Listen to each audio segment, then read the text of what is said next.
ఈ లోకాన్ని తీక్షణంగా పరిశీలన చేస్తే మనకు లోకంలో రెండే అనుభవాలు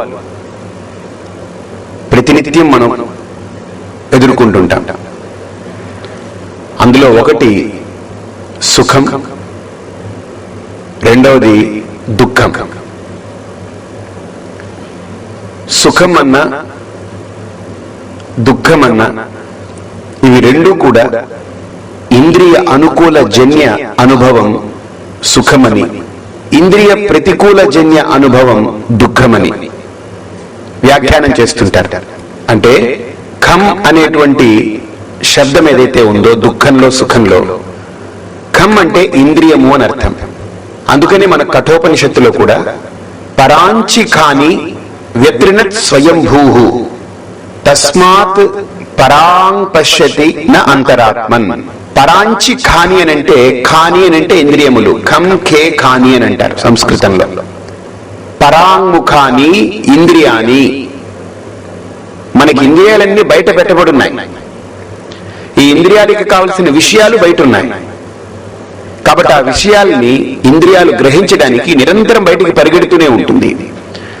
రథానికి ఏ రకంగా గుర్రాలు కట్టబడి ఉంటాయో, ఆ గుర్రాలు ఏ రకంగా అయితే బయటికి పరుగులు తీస్తూ ఉంటే గుర్రాలకి కట్టబడ్డ రథం కూడా దాని వెనక పరుగు తీస్తుందో, అలాగనే ఈ శరీరం అనేటువంటి రథానికి దశేంద్రియాలు కూడా అమర్చబడి ఉన్నాయి. ఇందులో పంచ జ్ఞానేంద్రియాలు, పంచ కర్మేంద్రియాలు, ఈ 10 కూడా నిరంతరం క్రియలలో తలమునకలై ఉంటాయి.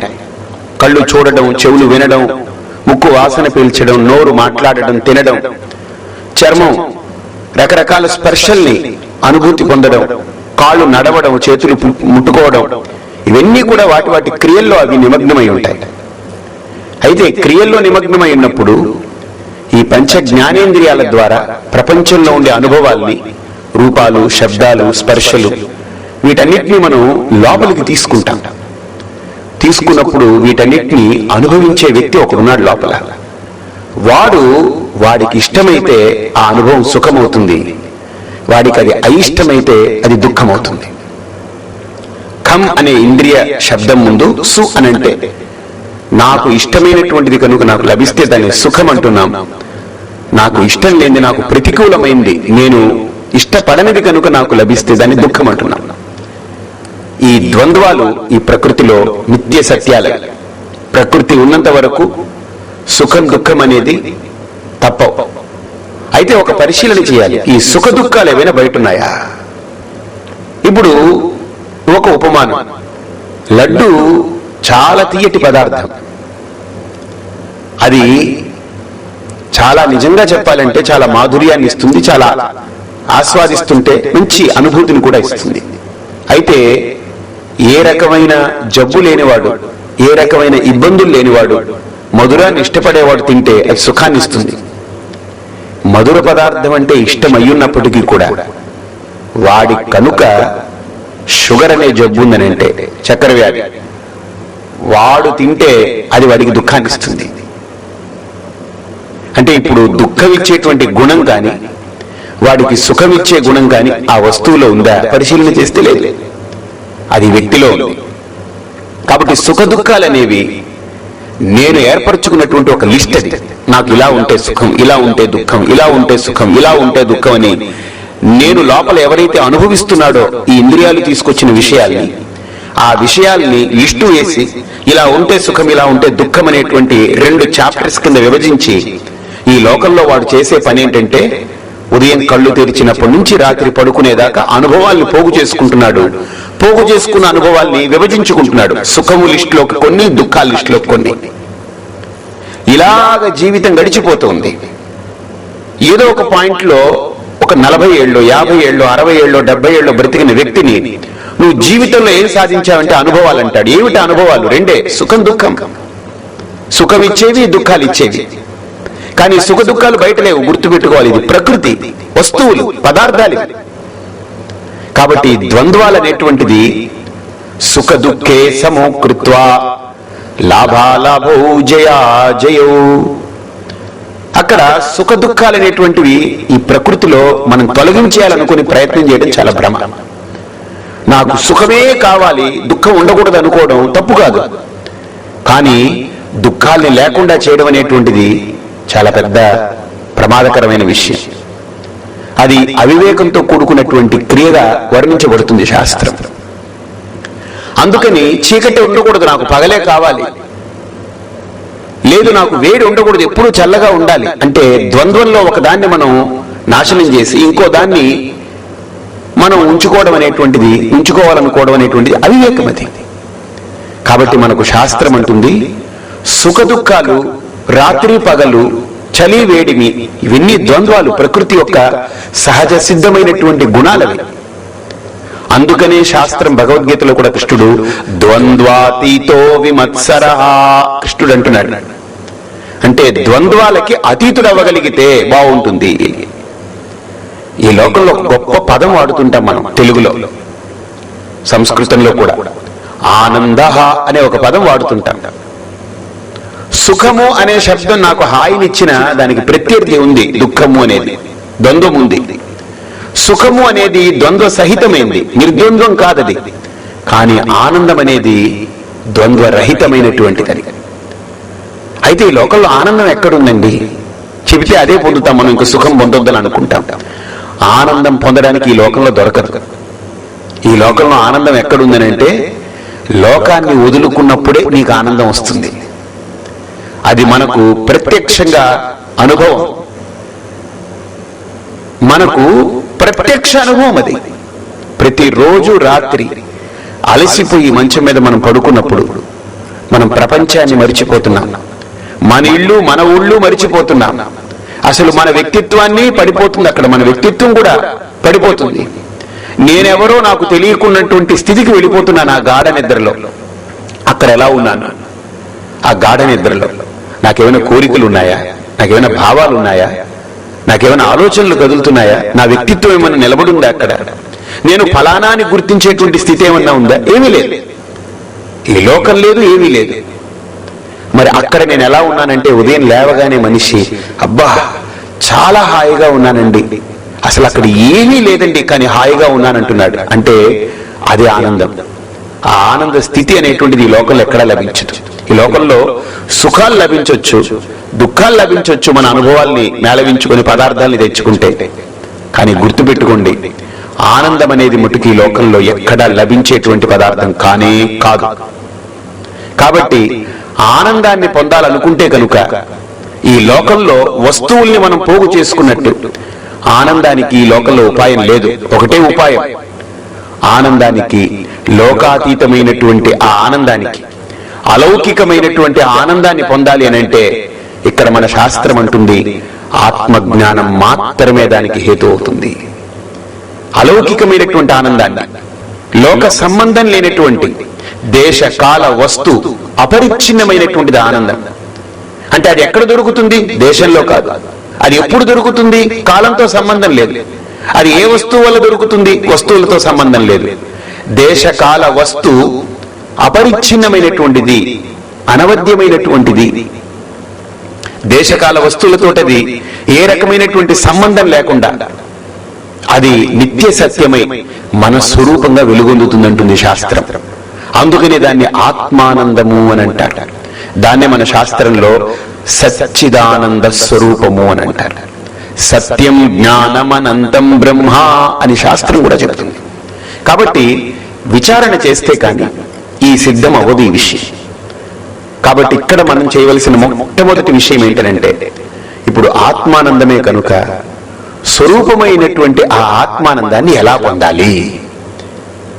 అది కేవలం ఒక్క మోక్ష శాస్త్రమే మనకు దాని గురించి పూర్తి వివరణిస్తుంది. ఈ లోకంలో మీరు చూస్తే, నాకు ఆర్థిక వ్యవస్థని నేను మెరుగుపరుచుకోవాలనుకుంటే ఆర్థిక శాస్త్రం మాట్లాడుతుంది. నేను ఫలానా ఉన్నతమైనటువంటి పుణ్యకర్మలు చేయాలనంటే ధర్మశాస్త్రం నాకు పుణ్యకర్మలు ఎలా చేయాలని చెప్తుంది. లేదు, ఒక భౌతిక శాస్త్రం తీసుకుంటే సైన్స్, ఫిజిక్స్, ఆ భౌతిక శాస్త్రం ఏం చెప్తుందంటే పదార్థాలు, వాటి యొక్క పదార్థపు శక్తుల గురించి చెప్తుంది. రసాయన శాస్త్రం తీసుకుంటే కెమికల్స్, రకరకాల రసాయనాల గురించి మాట్లాడుతుంది రసాయన శాస్త్రం. అలాగనే మ్యాథమెటిక్స్ తీసుకుంటే గణిత శాస్త్రం లెక్కల గురించి చెప్తుంది, క్యాల్కులేషన్స్. ఇలా ఒక్కొక్కటి, జంతు శాస్త్రం ఉంది, జంతువుల గురించి చెప్తుంది. బాటనీ, ఆ చక్కటి చెట్లు, వృక్షాలు, లతలు, తీగలు ఎన్ని రకాలు ఉన్నాయి వాటి గురించి చెప్తుంది. కాబట్టి ఈ రకంగా ఒక్కొక్క విభాగానికి ఒక్కో శాస్త్రం ఉంది.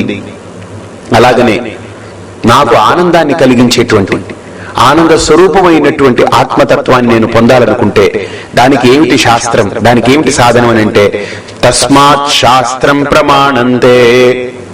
శాస్త్ర ప్రమాణం. ఏ శాస్త్రం?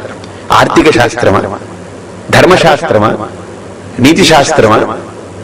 ఏ శాస్త్రం నాకు ప్రమాణం అని అంటే వేదాంతో నామ ఉపనిషత్ ప్రమాణం అంటుంది. అంటే వేదాంత శాస్త్రమే నాకు ప్రమాణం. అయితే ఆ వేదాంత శాస్త్రం ఎక్కడుందండి అంటే మనకు 4 వేదాలు ఉన్నాయి. వేదాంత శాస్త్రంలో చాలా గొప్ప విషయాన్ని మనం తెలుసుకోవాలి. వేదాల్లో చెప్పబడ్డటువంటి ఉపనిషత్తులే వేదాంత శాస్త్రంగా చెప్పబడింది.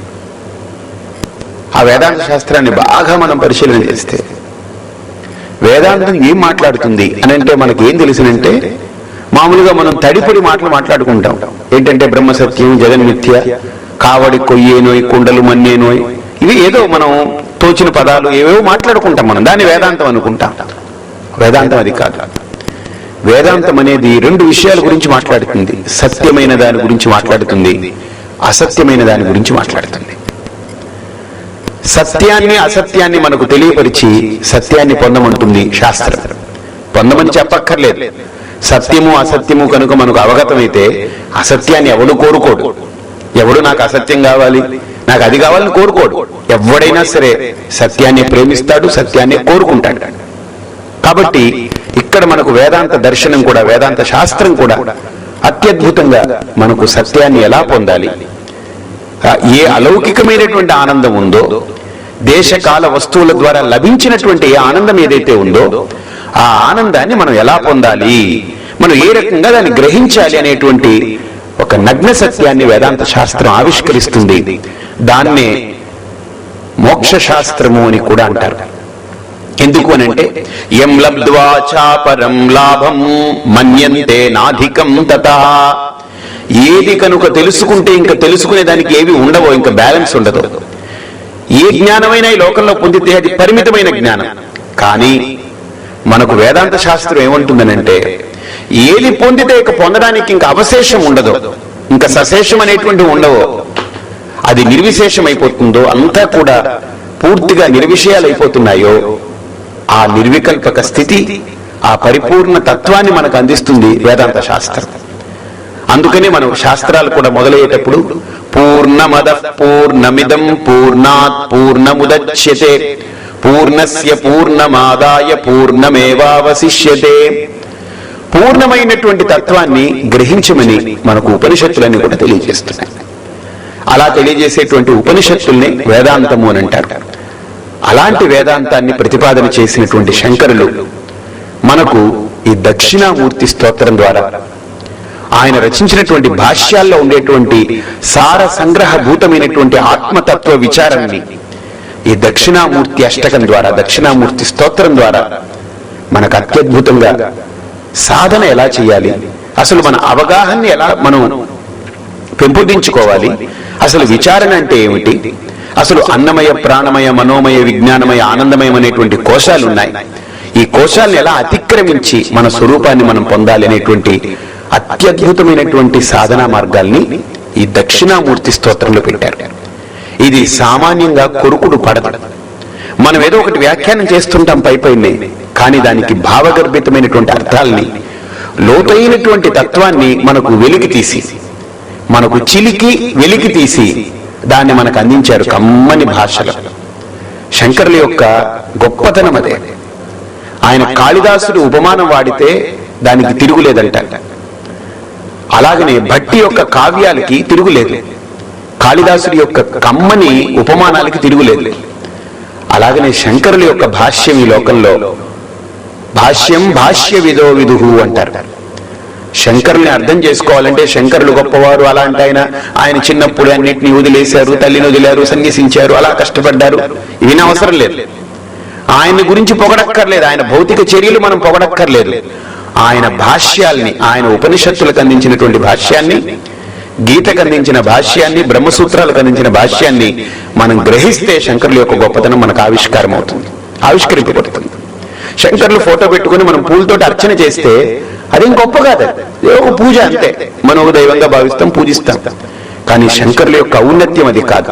ఆయన ఏమంటారంటే భజగోవిందంలో కూడా, ఆత్మజ్ఞాన విహీనా మూఢాః తే పచ్యంతే నరక నిగూఢాః. ఆత్మజ్ఞానాన్ని పొందకుండా నువ్వు ఏం సాధన చేసినా అది కేవలం అవివేకపు దశలో, అజ్ఞాన దశలో నువ్వు చేసినటువంటి క్రియలే అవుతున్నాయి తప్ప, ఇట్స్ ఎ డెడ్ మ్యాటర్, అదొక మ్యాటర్ తప్ప అది అర్థవంతమై ప్రకాశించేటువంటి మోక్షాన్ని ఇవ్వగలిగేటువంటి మార్గం కాదు. అంతేకాదు, మనకు ఎన్నో వాక్యాలు వివేక చూడమనిలో కూడా, పఠంతు శాస్త్రాన్ని యజంతు దేవాన్ కుర్వంతు కర్మాణి భజంతు దేవతాః ఆత్మైక్య బోధేన వినా విముక్తి నసిద్ధ్యతి బ్రహ్మ శతాంతరేపి అన్నారు. ఎంత అద్భుతంగా చెప్పారనంటే, ఈ లోకంలో నువ్వు ఎన్ని శాస్త్రాలు తిరగమరగ చదువుకున్నా, ఇన్ని వేదాలు వెళ్ళవేసినప్పటికీ కూడా, ఎంత నువ్వు అర్చన చేసినా, ఇన్ని యాగాది క్రతువులు నువ్వు నిర్వహించినా, నిత్యం ఏకాహాలు సప్తాహాలు పెట్టుకుని భజనలు చేసినా, లేదు పెద్ద పెద్ద గ్రంథాలని నువ్వు అధ్యయనం చేసి, ఇతిహాస పురాణాలని, నువ్వు గొప్ప ప్రవచకుడివైనా, గొప్ప పురాణ ప్రవచకుడివైనా, లేకపోతే గొప్ప హరికథకుడివైనా, ఏదైనప్పటికీ కూడా ఆత్మజ్ఞానం లేకపోతే ఇవన్నీ కూడా నిరర్థకాలే. ఇవన్నిటి యొక్క సారాంశం జ్ఞానం పొందమనే కానీ ఇవన్నిటిని ఎగ్జిబిట్ చేసుకోవడం కాదు ఇది అని మనకు శంకర్లు చాలా నిష్పక్షపాతంగా, కరాఖండిగా ఆయన చెప్తారు ఆయన యొక్క సిద్ధాంతాల్లో. అందుకనే శంకరుల యొక్క ధీశక్తి చాలా గొప్పది. అలాంటి శంకరుల యొక్క ఎన్నో రచనల్లో ఈ దక్షిణామూర్తి స్తోత్రం యొక్క ఔన్నత్యాన్ని, ఆయన దక్షిణామూర్తి రచించారు, అది రచించారని లిస్టులు చదువుకోవడం కంటే, ఒక్క గ్రంథాన్ని, ఆయన రచించిన ఒక్క గ్రంథాన్ని తీసుకుని ఆత్మార్థంగా అంతరార్థాలతోటి, భావార్థంతో ఒక్క శ్లోకం అందులోది మనం మననం చేసుకోగలిగితే అద్వైత సిద్ధి కలుగుతుంది. అందులో అనుమానం లేదు. పాయసాన్ని ఒక ప్లేట్లోకి పోసి ఎటువైపు నుంచి తాగినా పాయసమే, అందులో వేరే ఉండదు. ప్లేటుకి అంచులుంటాయి, రౌండ్గా అంచు ఉంటుంది. ఈ మూల నుంచి తాగినా అదే పాయసం, ఈ మూల నుంచి తాగినా అదే పాయసం. అలాగనే శంకరుల యొక్క వాంగ్మయాలు మొత్తం చదివే ఎక్కర్లేదు. ఆయన వాంగ్మయాలు అనేటువంటి పాయసాన్ని ఏ గ్రంథంలో ఒక్క శ్లోకం ముట్టుకున్నా ఆ అమృతమే మనకు తగులుతూ ఉంటుంది. అలాంటి అమృత తుల్యమైనటువంటి ప్రబోధించేటువంటి శాస్త్రం దక్షిణామూర్తి స్తోత్రం. అటువంటి దక్షిణామూర్తి స్తోత్రాన్ని మనం అనుసంధానం చేసుకుంటాం. అయితే దక్షిణామూర్తి స్తోత్రాన్ని చేసుకునే ముందు అసలు ఈ దక్షిణామూర్తి స్తోత్రం ఎలా ఆవిర్భావమైంది, దాని గురించి ఒక చిన్న ఆఖ్యాయిక ఉంది. బ్రహ్మ మానస పుత్రులు, వీళ్ళు బ్రహ్మ యొక్క సత్వగుణ సమయంలో ఆ మనస్సు ద్వారా ఉత్పత్తి కావించబడ్డటువంటి వాళ్ళు నలుగురు. వాళ్ళు పుట్టడమే సత్వగుణంతో పుట్టారు కనుక వాళ్ళు మహా ఉన్నతమైనటువంటి ధీశక్తితో పుట్టారు. వాళ్ళు ఎలాంటి ధీశక్తి అంటే, వాళ్ళు పుట్టిన తర్వాత మనకి ఈ లోకాన్ని చూసి మోహింపబడతారు. కానీ ఆ ఋషులు కదా సత్వగుణ ప్రధానులై పుట్టారు, సత్వమే ప్రధానంగా పుట్టారు కనుక ఈ లోకాన్ని చూడగానే ఇదేంటిది, అనిత్యమైనటువంటి లోకం ఇది, ఈ రోజు ఉన్నది రేపు ఉండట్లేదు, ఈ శరీరం కూడా అంతే, గత 10 సంవత్సరాల క్రితం ఇలా లేదు, ఇంకో రాబోయే 10 సంవత్సరాల తర్వాత ఇలా ఉండదు. కాబట్టి క్షణక్షణం మార్పు చెంది అనిత్యమై, అల్పమై, అశాశ్వతమై నాశనమైపోయేటువంటి ప్రపంచం కంటే విలక్షణమైన తత్వం ఒకటి ఉంది, సత్యం ఒకటి ఉంది, అదే శాశ్వతమైంది, దాన్ని గ్రహించాలి అని వాళ్ళు ఒక వివేక బుద్ధిని పొందున్నవాళ్ళు పుట్టుకతోటే. ఎందుకనంటే బ్రహ్మ మానస పుత్రులు సత్వగుణ ప్రధానంతో పుట్టారు. వాళ్ళు నలుగురు, సనక, సనందన, సనత్ కుమార, సనత్ సుజాత అనేటువంటి నలుగురు ఋషులు. వాళ్ళు ఈ నలుగురు కూడా మనకి మోక్ష శాస్త్రాన్ని చెప్పేవాళ్ళు ఎవరో, మోక్షాన్ని ఉపదేశించగలిగినటువంటి వాళ్ళు ఎవరో అని, ఆ సత్యం ఏమిటో, ఆ తత్వం ఏంటో గ్రహించాలని తీవ్రమైన తపస్సు చేస్తూ బ్రహ్మలోకానికి వెళతారు.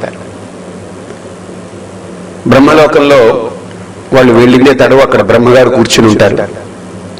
పక్కనే సరస్వతీదేవి కూడా కూర్చుని ఉంటుంది. వీళ్ళు చూస్తారు, చూశారే ఇతను ఎక్కడ, ఇతను ఒక సంసారంలో చిక్కుపోయినాడు. అంటే వీళ్ళు ఋషులు, సమస్తాన్ని త్యజించిన వాడు. వీళ్ళు ఏమని భ్రమపడుతున్నారనంటే, ఏ ఊహలో ఉన్నారంటే వీళ్ళు ఏ ఊహలో ఉన్నారనంటే, మనం అన్ని త్యజించాం, లోకాన్ని విడిచిపెట్టాం, ఏకాకిగా సంచరిస్తున్నాం, ఏకాంతతతో మనం ఉంటున్నాం, మనకు మోక్షాన్ని ఉపదేశించేవాడు కూడా అలాగనే ఉండాలి అనే ఒక నిర్ధారణ వాళ్ళలో కలిగింది. అందుకని బ్రహ్మలోకానికి వెళ్లి చూస్తే బ్రహ్మగారు సరస్వతి ఉంటారు. ఇతనే సంసారంలో కూరుకుపోయినాడు, ఇతను మనకు మోక్షాన్ని ఏం చెప్తాడనుకున్నారు. అక్కడి నుంచి విముఖులయ్యారు, తిరిగి వస్తున్నారు. ఇక వైకుంఠానికి వెళితే అక్కడ చూడగానే మరో సన్నివేశం వీళ్ళ మనసుని ఇంకా గాయపరుస్తుంది. మహావిష్ణు అనంతశయనంలో పడుకుని ఉంటారు.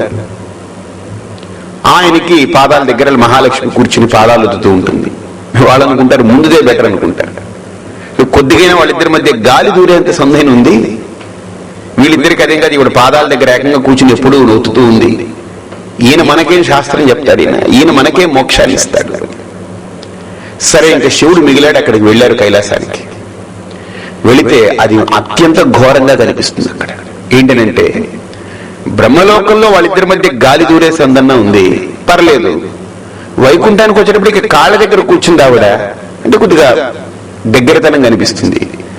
కైలాసంలోకి వచ్చేటప్పటికి ఏకంగా వాళ్ళిద్దరు అర్ధనారీశ్వరులే నృత్యం చేస్తున్నారు, డాన్స్.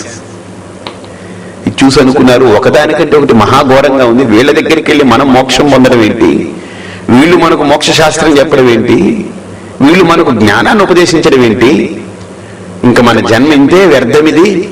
కనీసం మనం ఈ దేహాన్ని మంచి భావనతో పడేస్తే మనకు ఉత్కృష్టమైనటువంటి జన్మలు కలిగి మరో జన్మలో అయినా సిద్ధి పొందుతామేమో అని తీవ్రమైన నిరాశకు గురై వాళ్ళు తపిస్తూ ఉత్తరం దిక్కుకి అలాగా పయనమే వెళ్తుంటారు. ఎందుకు ఉత్తరం వెళుతున్నారంటే, ఉత్తర అంటే తరింపజేసేటువంటి క్షేత్రం ఉత్తర దిక్కు అని అంటారు. తరించడానికి మనిషి ఉత్తర మార్గం వైపు వెళ్ళాలండి. అందుకనే మనకు వివాహ వ్యవస్థలో కూడా ఆ బంధం అయిన తర్వాత, వైవాహిక బంధం అయిన తర్వాత ఉత్తరానికి 7 అడుగులు వేయిస్తారు. ఎందుకనంటే ఈ వివాహ వ్యవస్థ కేవలం భార్య కోసం నేను పెళ్లి చేసుకోవడం, నా కోసం భార్యను తెచ్చుకోవడం కాదు. మేమిద్దరం, నాకు నేను తరించాలనుకున్నాను, తరించే మార్గానికి నాకు ధర్మపత్నిగా ఇవిడ వచ్చింది కాబట్టి ఆవిడ తరించాలి, నేను తరించాలి. తరించే మార్గం ఉత్తర దిక్కు వైపు వెళ్ళాలి, కలిసి ప్రయాణం చేస్తుందన్నమాట. అది మన వ్యవస్థ కూడా మనకు నేర్పుతుంది. అలాగనే ఇక్కడ కూడా ఉత్తరం వైపుకు వెళుతుంటారు. వెళుతూ వెళుతూ కొంత దూరంలో వీళ్ళకు ఒక అద్భుతమైనటువంటి దృశ్యం కనిపిస్తుంది. ఒక అనంతమైన ప్రకాశం దేదీప్యమానంగా, జజ్వలామానంగా అక్కడ చాలా అత్యద్భుతమైనటువంటి కాంతులీలతో ఒక ప్రకాశం కనిపిస్తుంది, తేజపుంజం. ఇది ఏమిటిది? ప్రపంచంలో వింత ప్రకృతిది, ఇంత వింత ప్రకృతి ఏమిటిది అసలు? ఇది ఎప్పుడు ఇంతవరకు నేను చూడలేదు. ఇది దీన్ని ఎలాగైనా చూడాలనుకున్నారు. దగ్గరికి వెళ్ళారు. దగ్గరికి వెళ్ళి చూస్తే అక్కడ ఒక అద్భుతమైనటువంటి రూపం, ముగ్ధమోహన రూపం. అది యవ్వన రూపంలో ఉంది. అలా నవనవలాడుతున్నటువంటి లేత మామిడాకు ఉంటే ఎలా ఉంటుందో, చిగురు స్థాయి నుంచి ఇంకొద్దిగా ఎదిగినటువంటి మామిడాకు, లేత మామిడాకు ఎలా ఉంటుందో అలాంటి నవ యవ్వన సౌందర్యం అది. ఇంకా అసలు ఆ రూపాన్ని చూస్తుంటే వీళ్ళకి, మనుషులకి అసలు మాటలేవు. వీళ్ళకి మనసే స్తబ్దత పొందింది, మనస్సు కూడా జడమైపోయింది ఆ రూపాన్ని చూసి. ఆ రూపమే దక్షిణామూర్తి యొక్క రూపం. అదే దక్షిణామూర్తి యొక్క రూపంగా మనకు శాస్త్రాలు చెప్తుంటాయి. అయితే వీళ్ళు అనుకున్నట్టు కొంత స్పృహ కలిగిన తర్వాత ఆ మోహన రూపాన్ని చూసి స్తబ్దతను వీడి వీళ్ళు మళ్ళీ చేతనులై ఒక్కసారి ఆలోచిస్తారట, అబ్బా ఇదేదైనా మనకు మోక్షాన్ని ప్రసాదించడం కోసం వచ్చినట్టుంది దైవం, ఈ తేజస్సు మన గురించి వచ్చినట్టుంది, మన యొక్క తపస్సుని, మన యొక్క జిజ్ఞాసని, ముముక్షుత్వాన్ని గ్రహించి ఈ రూపంలో మనకు దర్శనం ఇస్తుందని దగ్గరికి సమీపిస్తారు. ఆ రూపాన్ని చాలా అత్యద్భుతంగా చెప్తారు. అష్టాభిర్యస్య కృష్ణం జగదపి తనుభిః బిభ్రతో నాభిమానః. ఆ దక్షిణామూర్తి యొక్క వర్ణన చేస్తూ అష్టాభిర్యస్య కృష్ణం జగదపి తనుభిః బిభ్రతో నాభిమానః. ఈ ప్రకృతి ఏదైతే ఉందో ఆ ప్రకృతినే తన దేహంగా కలిగిన వాడు దక్షిణామూర్తి. ఈ ప్రకృతి అంటే ఏమిటి? మన సైన్స్ కూడా చెప్తుంది. ప్రకృతి అంటే ఏమీ కాదయ్యా, మూడే: టైం, స్పేస్ అండ్ సబ్స్టెన్స్. అంటే దేశము, కాలము, అలాగనే పదార్థం అంటే జీవం. ఈ జీవరాశులు ఏవైతే ఉన్నాయో ఇవంతా కూడా ఒక భాగం కింద చెప్తారు. అలాగనే దేశం, పంచభూతాత్మకమైనటువంటి దేశం, పృథివ్యాపస్తేజో వాయుర్ ఆకాశాది పంచభూతాలు ఏవైతే ఉన్నాయో ఆ దేశం, ఆ దేశం నుంచి పుట్టినటువంటి వస్తువులు. అలాగనే దేశము, ఈ జీవరాశి రెండు కూడా ఒక కాలంలో ఉత్పత్తి అవుతూ ఉంటుంది. అలాగా కాలగర్భంలో కలిసిపోతూ ఉంటుంది కాలం. కాబట్టి ప్రకృతి అంటే మూడే అంశాలు: దేశము, కాలము, జీవరాశి. కాబట్టి ఈ మూడు కూడా తన దేహంగా కలిగి ఉన్నవాడు దక్షిణామూర్తి. అష్టాభిః యస్య కృష్ణం జగదపి తనుభిః బిభ్రతో నాభిమానః. జగత్ అనేటువంటి దాన్ని తన దేహంగా మార్చుకున్నాడు. ఈ జగత్ అనేటువంటిది మూడు రకాలుగా అనుకున్నాం కదా. ఇది మనకు అష్టమూర్తములుగా చెప్పబడుతుంది. ఈ మూడు కూడా ఏమిటండి అని అంటే, దేశం ఏదైతే ఉందో దాన్ని పంచభూతాలుగా చెప్తారు. పృథివీ అంటే భూమి, ఆపహ అంటే నీళ్లు, అగ్ని, వాయు, ఆకాశం. పృథివీ ఆపస్తేజో వాయుర్ ఆకాశాది పంచభూతాలు అన్నమాట. ఖవాయు అగ్ని జలోర్వీషు అని కూడా అంటారు. అయితే ఈ పంచభూతాలు 5 మూర్తాలు. కాలానికి సంకేతమేమో 2. ఏమిటా 2 అంటే, సూర్యుడు, చంద్రుడు. వీళ్ళిద్దరూ కాలపురుషులు. పగలంతా సూర్యుడి చేత, రాత్రంతా చంద్రుడి చేత పాలింపబడుతుంది. అందుకని అతనికి పేరు దివాకరుడు, ఇతనికి పేరు నిశాచరుడు అని పేరు. చంద్రుడు నిశాచరుడు అంటే రాత్రిపూట సంచరించేవాడు. పగలు దివాకరుడు, దివాంకరోతి ఇది దివాకరః అంటే పగలుని తయారు చేస్తుంటాడు అన్నమాట. పగటికి రాజు అతను. కాబట్టి వీళ్ళిద్దరూ కలిస్తే ఒక కాలం అవుతుంది. కాబట్టి కాలపురుషులు వీళ్ళు. కాబట్టి వీళ్ళిద్దరినీ కూడా దక్షిణామూర్తి కలిగి ఉన్నాడు.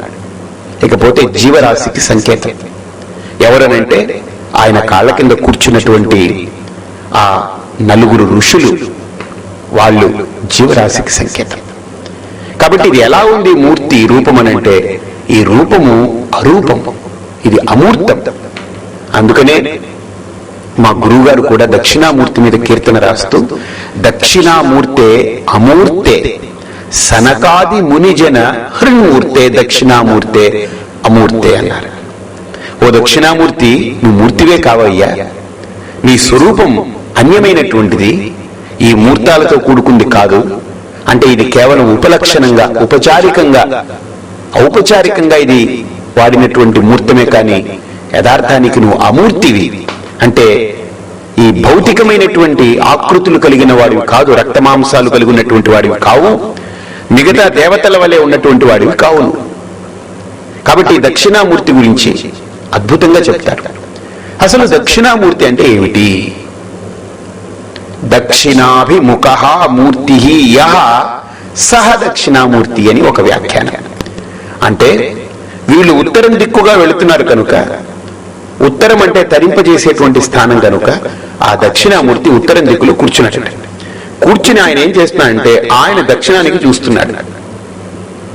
దక్షిణం అనేది యమస్థానం. యముణ్ణి దక్షిణామూర్తి చూస్తున్నాడు. అంటే యముణ్ణి కూడా తన వశంలో పెట్టుకున్నవాడు, అంటే మృత్యువుని తన అధీనంలో పెట్టుకున్నవాడు ఎవడు? మృత్యుంజయుడు. అంటే ఈ దక్షిణామూర్తి ఎవరో కాదు, సాక్షాత్తు ఆ పరమేశ్వరుడే దక్షిణామూర్తి రూపంలో వచ్చాడు. ఎందుకనంటే ఈ ఋషులు ఎప్పుడైతే కైలాసం నుండి విముఖులై వెళ్ళిపోతున్నారో, నిస్పృహతో, నిస్త్రాణకతో వాళ్ళు ఎప్పుడైతే దేహాన్ని వదిలేసుకోవాలని వెళుతున్నారో, పరమ కారుణికమైనటువంటి ఆ మూర్తి పరమేశ్వరుడు వీళ్ళని రక్షించడం కోసం, వీళ్ళని అనుగ్రహించడం కోసం దక్షిణామూర్తి రూపంతో అక్కడికి వస్తాడు. వీళ్ళకి ఇలా స్త్రీతోటి కలుసున్నప్పుడు ఈ మాయా ప్రకృతితో కలిసి ఉంటే వీళ్ళకి ఇష్టపడట్లేదు కనుక వాళ్ళు కోరుకున్నట్టుగా శుద్ధమైనటువంటి స్ఫటికమైనటువంటి వర్ణంతో స్పష్టమైనటువంటి వ్యక్తిగా అక్కడ దర్శనమిచ్చాడు దక్షిణామూర్తి. అక్కడ స్త్రీ లేదు దక్షిణామూర్తిలో అని వాళ్ళ యొక్క భావన. కానీ అక్కడ కూడా అమ్మవారు ఉన్నారు. ఎందుకని? శివశక్త్యా యుక్తో యది భవతి శక్త ప్రభవితుం. శంకర్లు అంటారు, శక్తి లేనిదే శివుడు ఎక్కడ, శివుడు లేనిదే శక్తి ఎక్కడ. అంతేకాదు, వాగర్థావివ సంపృక్తౌ వాగర్థ ప్రతిపత్తయే జగత పితరౌ వందే పార్వతీ పరమేశ్వరౌ. ఈ వాక్కు అర్థం అనేటువంటిది ఎలాగైతే కాళిదాసుడి యొక్క భావన కూడా జగత పితరౌ వందే పార్వతీ పరమేశ్వరౌ అంటే ఈ జగత్ అనేటప్పటికీ పార్వతీ పరమేశ్వరులనే అంటారు. ఎందుకనంటే అభిన్న నిమిత్త ఉపాదాన కారణమని. ఈ ప్రకృతిని చూస్తే మనకు ఏ రకంగా పదార్థాలు కనిపిస్తున్నాయో, ఒక కుండను చూస్తే కుండ కనిపిస్తుంది. ఆ కుండను సరిగ్గా పరిశీలన చేస్తే అందులో రెండు కారణాలు కనిపిస్తాయి. మట్టి అనేటువంటి ఉపాదాన కారణం, దాన్ని తయారు చేసినటువంటి వాడి యొక్క కుమ్మరి యొక్క భావనాత్మకమైనటువంటి జ్ఞానం అంటే నిమిత్త కారణం. కుమ్మరి లేకపోతే మట్టి కుండగా మారలేదు. మట్టి లేకపోయినా కేవలం కుమ్మరివాడి యొక్క భావన కుండని బయటికి వ్యక్తం చేయలేదు. కాబట్టి ఒక పదార్థం తయారైందని అంటే తయారవ్వడానికి రెండు కారణాలు ఉన్నాయని, అది ఉపాదాన కారణం నిమిత్త కారణం అని మనకు శాస్త్రం. అందులో ఉపాదాన కారణం అమ్మవారిని, నిమిత్త కారణం పరమేశ్వరుడని.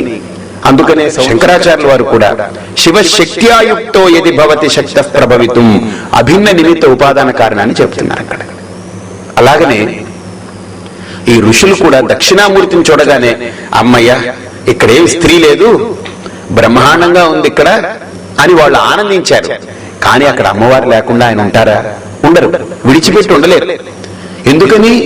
ఇద్దరు ఏకస్వరూపం, అభిన్న నిమిత్త ఉపాదాన కారణం వాళ్ళు. అందుకని అమ్మవారు ఏ రూపంలో ఉన్నారు అని అంటే మనకు శంకర్లు చాలా ఎక్సలెంట్ గా చెప్తారు. ఆయన వట విటపి సమీపే భూమి భాగే నిషన్నం అంటే ఏ వటవృక్షాన్ని ఛాయగా ఆచ్ఛాదనగా చేసుకుని కూర్చున్నాడు దక్షిణామూర్తి, ఆ వటవృక్షమే అమ్మవారు. ఆవిడ లేనిది ఆయన ఉండరు. కాబట్టి అక్కడ పరమేశ్వరుడికి ఆచ్ఛాదన చేస్తుంది అమ్మవారు వటవృక్ష రూపంలో. అది మనం వచ్చినప్పుడు మనం చూస్తాం.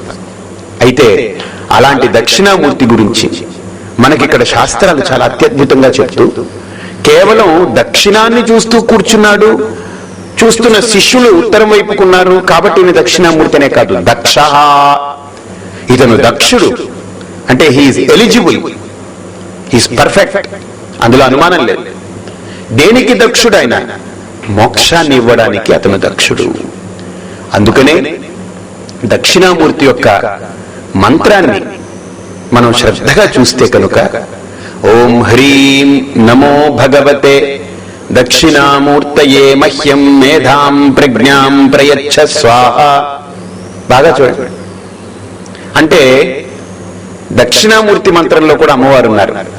అతను శివుడు కాకపోతే ఎవరుంటారు అక్కడ? హ్రీం అనేది శక్తి బీజం. ఆ హ్రీం అనే శక్తి బీజమే దక్షిణామూర్తి మంత్రంలో ఉంది అక్కడ.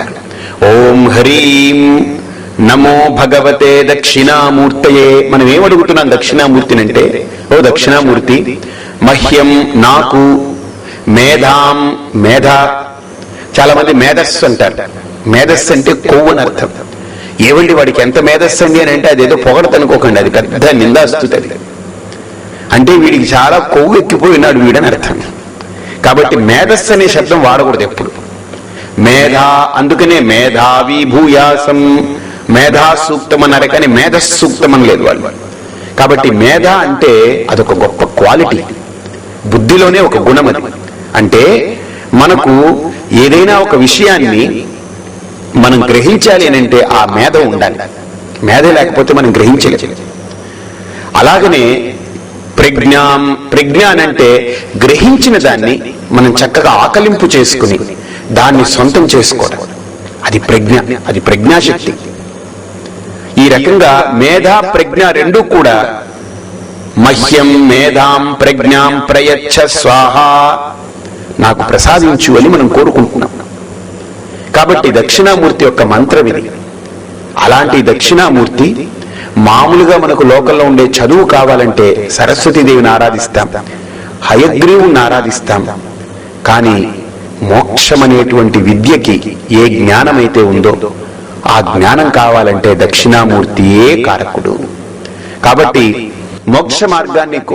మోక్ష మార్గంలో పయనించేటువంటి సాధకులు, మోక్ష మార్గాన్వేషకులైనటువంటి సాధకులు, మోక్షమే తమ లక్ష్యంగా పెట్టుకున్నటువంటి సాధకులకి శీఘ్రమైనటువంటి ఫలితాన్ని ఇవ్వగలిగినటువంటి ఏకైక ఉపాసనామూర్తి, ఉపాస్యమూర్తి మేధా దక్షిణామూర్తి.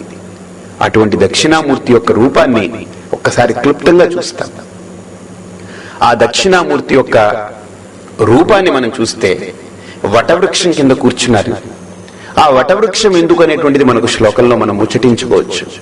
అయితే ఈ దక్షిణామూర్తి రూపం ఎలా ఉందయ్యా అనంటే, ఆయనకి బాగా ఆ వర్ణన చూస్తే మనం ఆ రూపంలో ఆయనకి 4 చేతులు ఉన్నాయని. దదగమురగ కక్షం చంద్రచూడం త్రినేత్రం అమృత కలశ విద్యా అక్షమాలాకరాబ్జై జ్ఞానముద్రాకరాబ్జై.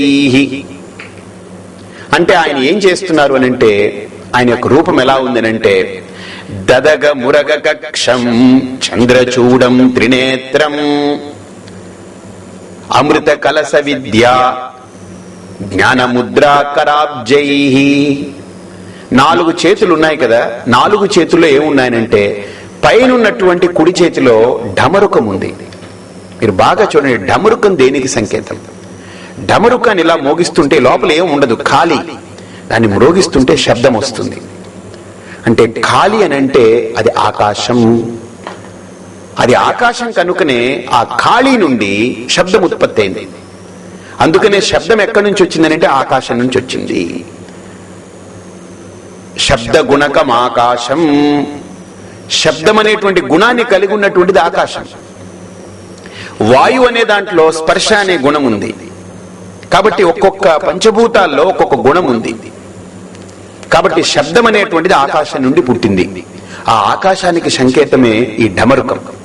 ఆయన ఢమరుకం పెట్టుకున్నారంటే ఆ చేతిలో గుర్తుపెట్టుకోండి, నాద స్వరూపమైనటువంటి శాస్త్రాలు, సకల వేదాలు అక్కడి నుంచి పుట్టాయి. అటువంటి నాదాన్ని ఉత్పత్తి చేసేటువంటిది ఢమరుకం. అది ఆకాశానికి సంకేతం.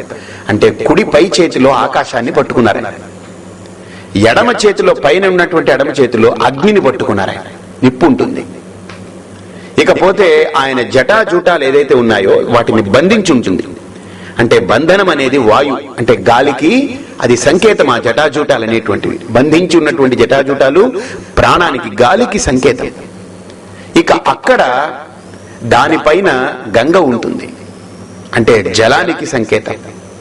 మొత్తం ఈ విగ్రహం ఏదైతే ఉందో భూతత్వం, రాయి, అది భూతత్వానికి సంకేతం. కాబట్టి విగ్రహం ఏదైతే ఉందో అది రాతి విగ్రహం. ఆ రాయి పృథివీ నుంచి వచ్చింది కనుక పృథివీకి సంకేతం కనుక మొత్తం విగ్రహమే పృథివీతత్వం. పైన గంగం ఉంది, జలతత్వం.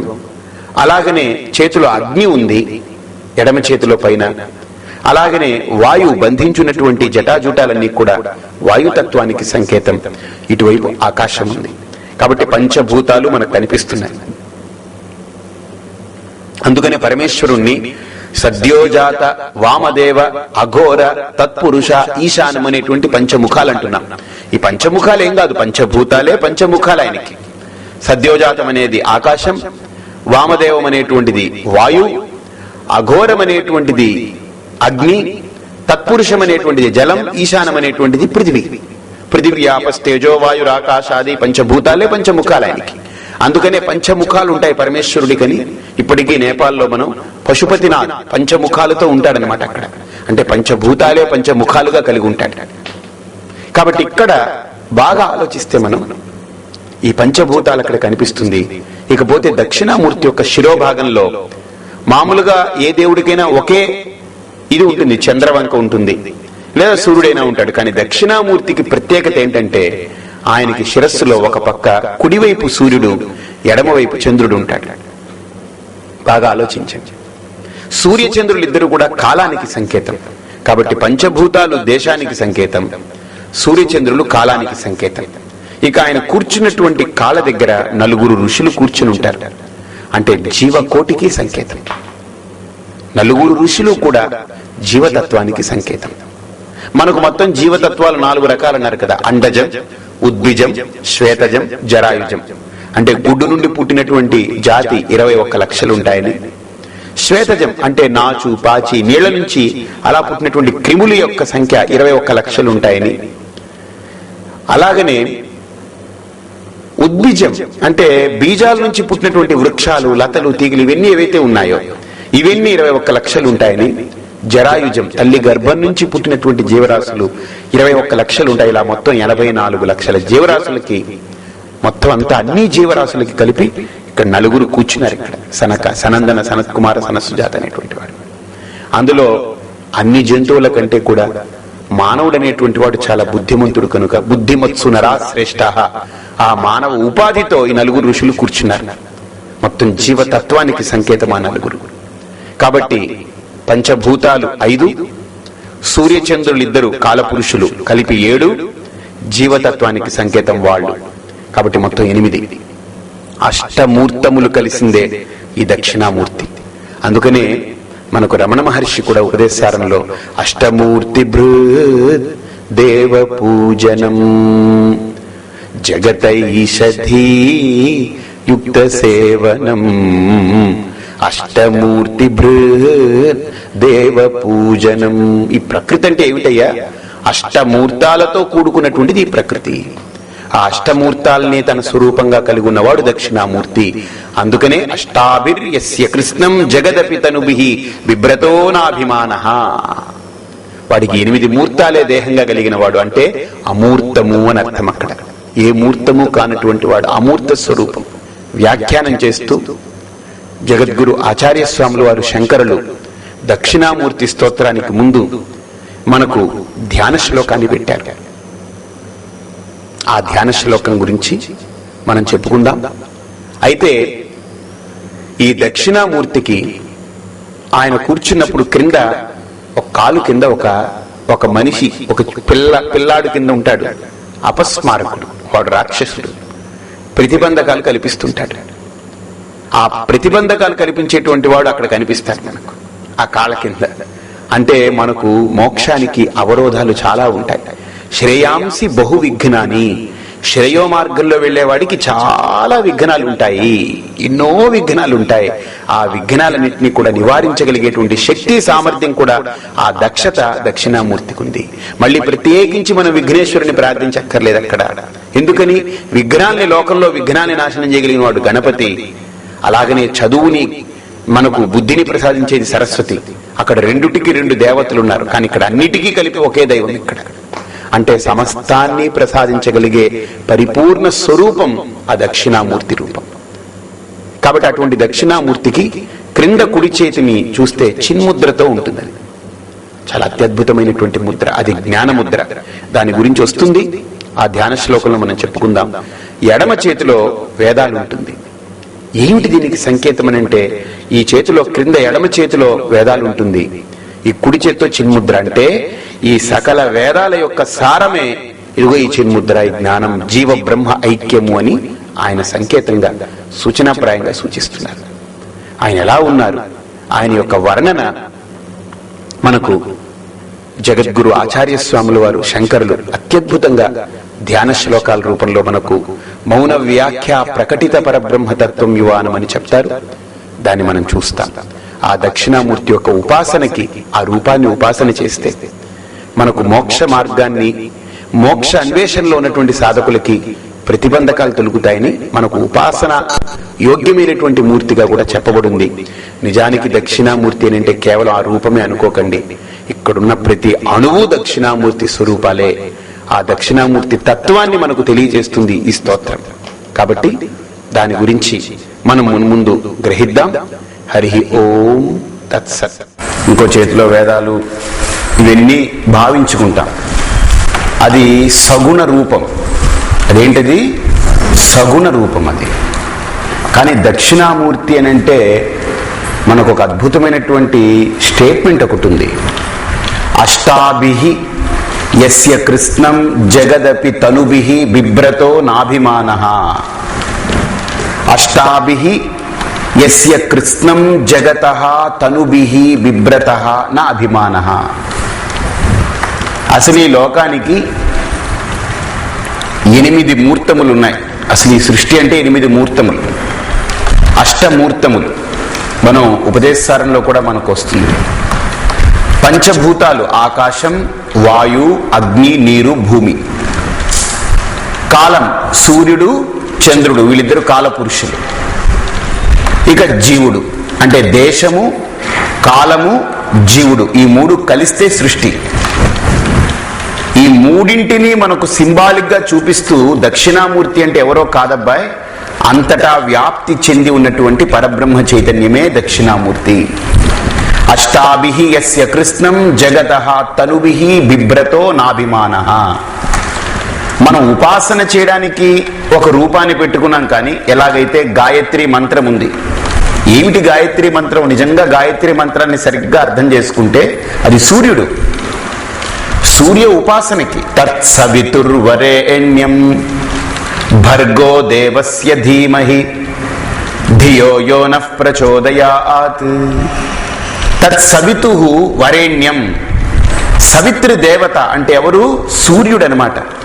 కానీ దానికి మనం ఏం చేసామనంటే ఉపాసనకి వీలుగా, ఉపాసనకు యోగ్యంగా ఉండేలా మనం ఏం చేసామనంటే అమ్మవారిని ఇచ్చుకున్నాం. 5 ముఖాలు ఇచ్చి ముక్తా విద్రుమహేమ నీల ధవల ఛాయై ముఖై తీక్షణై యుక్తామిందు నిబద్ధరత్న మకుటాం తత్వార్థవర్ణాత్మికాం గాయత్రీం వరదాభయాం కుశగశాం శుభ్రం కపాలంగదం. ఏంటనంటే ఇది ఒక రూపం. మనకు మనస్సుకి రూపం లేనిదే అది నిలబడదు. అందుకనే సాధకుడు ప్రాథమిక స్థాయిలో ఒక రూపంతో ఉపాసన చేస్తే చిత్తశుద్ధి కలిగి అది క్రమేపీ జ్ఞానానికి హేతు అవుతుంది, మార్గం అవుతుంది అని మన శాస్త్రకారులు కూడా ఒక రూపాన్ని పర్మిట్ చేస్తారు. అలా ఇచ్చుకున్నటువంటి రూపమే ఈ దక్షిణామూర్తి రూపం. నిజానికి దక్షిణామూర్తి రూపం ఏమిటనంటే సృష్టి స్వరూపమే దక్షిణామూర్తి. ఈ దక్షిణామూర్తి ఆది గురు. మనం మంత్రం చెప్పుకున్నప్పుడు గురు స్తోత్రాన్ని, గురు పరంపరని మనం ఒకసారి నమస్కరించేటప్పుడు సదాశివ సమారంభాం శంకరాచార్య మధ్యమాం అస్మదాచార్య పర్యంతాం వందే గురు పరంపరాం. సదాశివుడు పరమేశ్వరుడే మొట్టమొదటి గురువు అట. వేదము అనేది నాదస్వరూపం, అంతే కదండి. వేదం ఏమిటి? నాదం. నాదం అనేది ఎక్కడి నుంచి పుట్టింది అని అంటే శివుడి యొక్క ఢమరుక నుంచి పుట్టింది. అందుకనే నాద తనుమనిషం శంకరం నమామి మే మనసా శిరసా నమామి నాద తనుమనిషం శంకరం అంటే త్యాగరాజస్వామి వారు. కాబట్టి నాదము శివుడి నుంచి పుట్టింది. ఎలా పుట్టింది అని అంటే మనకు పాణినీయ మహర్షి వ్యాకరణంలో చెప్తారనమాట. ఢమరుకాన్ని ఇలా మ్రోగించినప్పుడు శబ్దాలు ఉత్పత్తి అవుతుంది. అందులో పరమేశ్వరుడు ఢమరుకాన్ని మ్రోగించినప్పుడు ఆ ఈ ఉన్ రిల్ రిక్ ఏ ఓంగ్ ఐ ఔచ్ హయవరట్ లన్ యమంగణనం జభై గడదశ్ జబగడదశ్ ఖప చటత చటతౌ కపై సర్ హల్ ఇతి మాహేశ్వరాని సూత్రాని. ఈ రకంగా సూత్రాలన్నీ బయటకు వచ్చాయి. అంటే శబ్దాలు ఎలా ఉత్పత్తి అవుతాయి అనేటువంటిది, శబ్దాలను ఉత్పత్తి చేసినటువంటి వ్యక్తి మొట్టమొదటి గురువు ఎవరు ఈ సృష్టికేనంటే పరమేశ్వరుడు. బాగా ఆలోచించండి. ఈ శబ్దాలు పరమేశ్వరుడు ఉత్పత్తి చేశాడు కదా. అలాగనే సృష్టిలో చిన్న శిశువు పుడుతుంది. మీరు గమనించారో లేదో, ఆ శిశువుకి శబ్దాలు ఎవరు నేర్పరు, గురువు ఏం నేర్పడు. ఈ చిన్న పిల్లకి గురువు ఏమిటండి, ఎవరు చెప్తే ఎవరు వింటుంది? అది వినిపించుకునే స్థాయి కాదు. కానీ అది కూడా ఈ శబ్దాలను ఉత్పత్తి చేస్తుంది. ఐ అంటుంది, అది అంటుంది, ఆ ఈ అంటుంది, అర్ల్ రిక్ ఏ అంటుంది, ఏ ఓంగ్. అది ఉత్పత్తి చేసే శబ్దం గురువు నేర్పకపోయినా, తల్లి నేర్పకపోయినా స్వతహాగా వస్తుందనంటే పరమేశ్వరుడు ఈ లోకంలో నిక్షిప్తం చేసున్నాడు నాదాలని.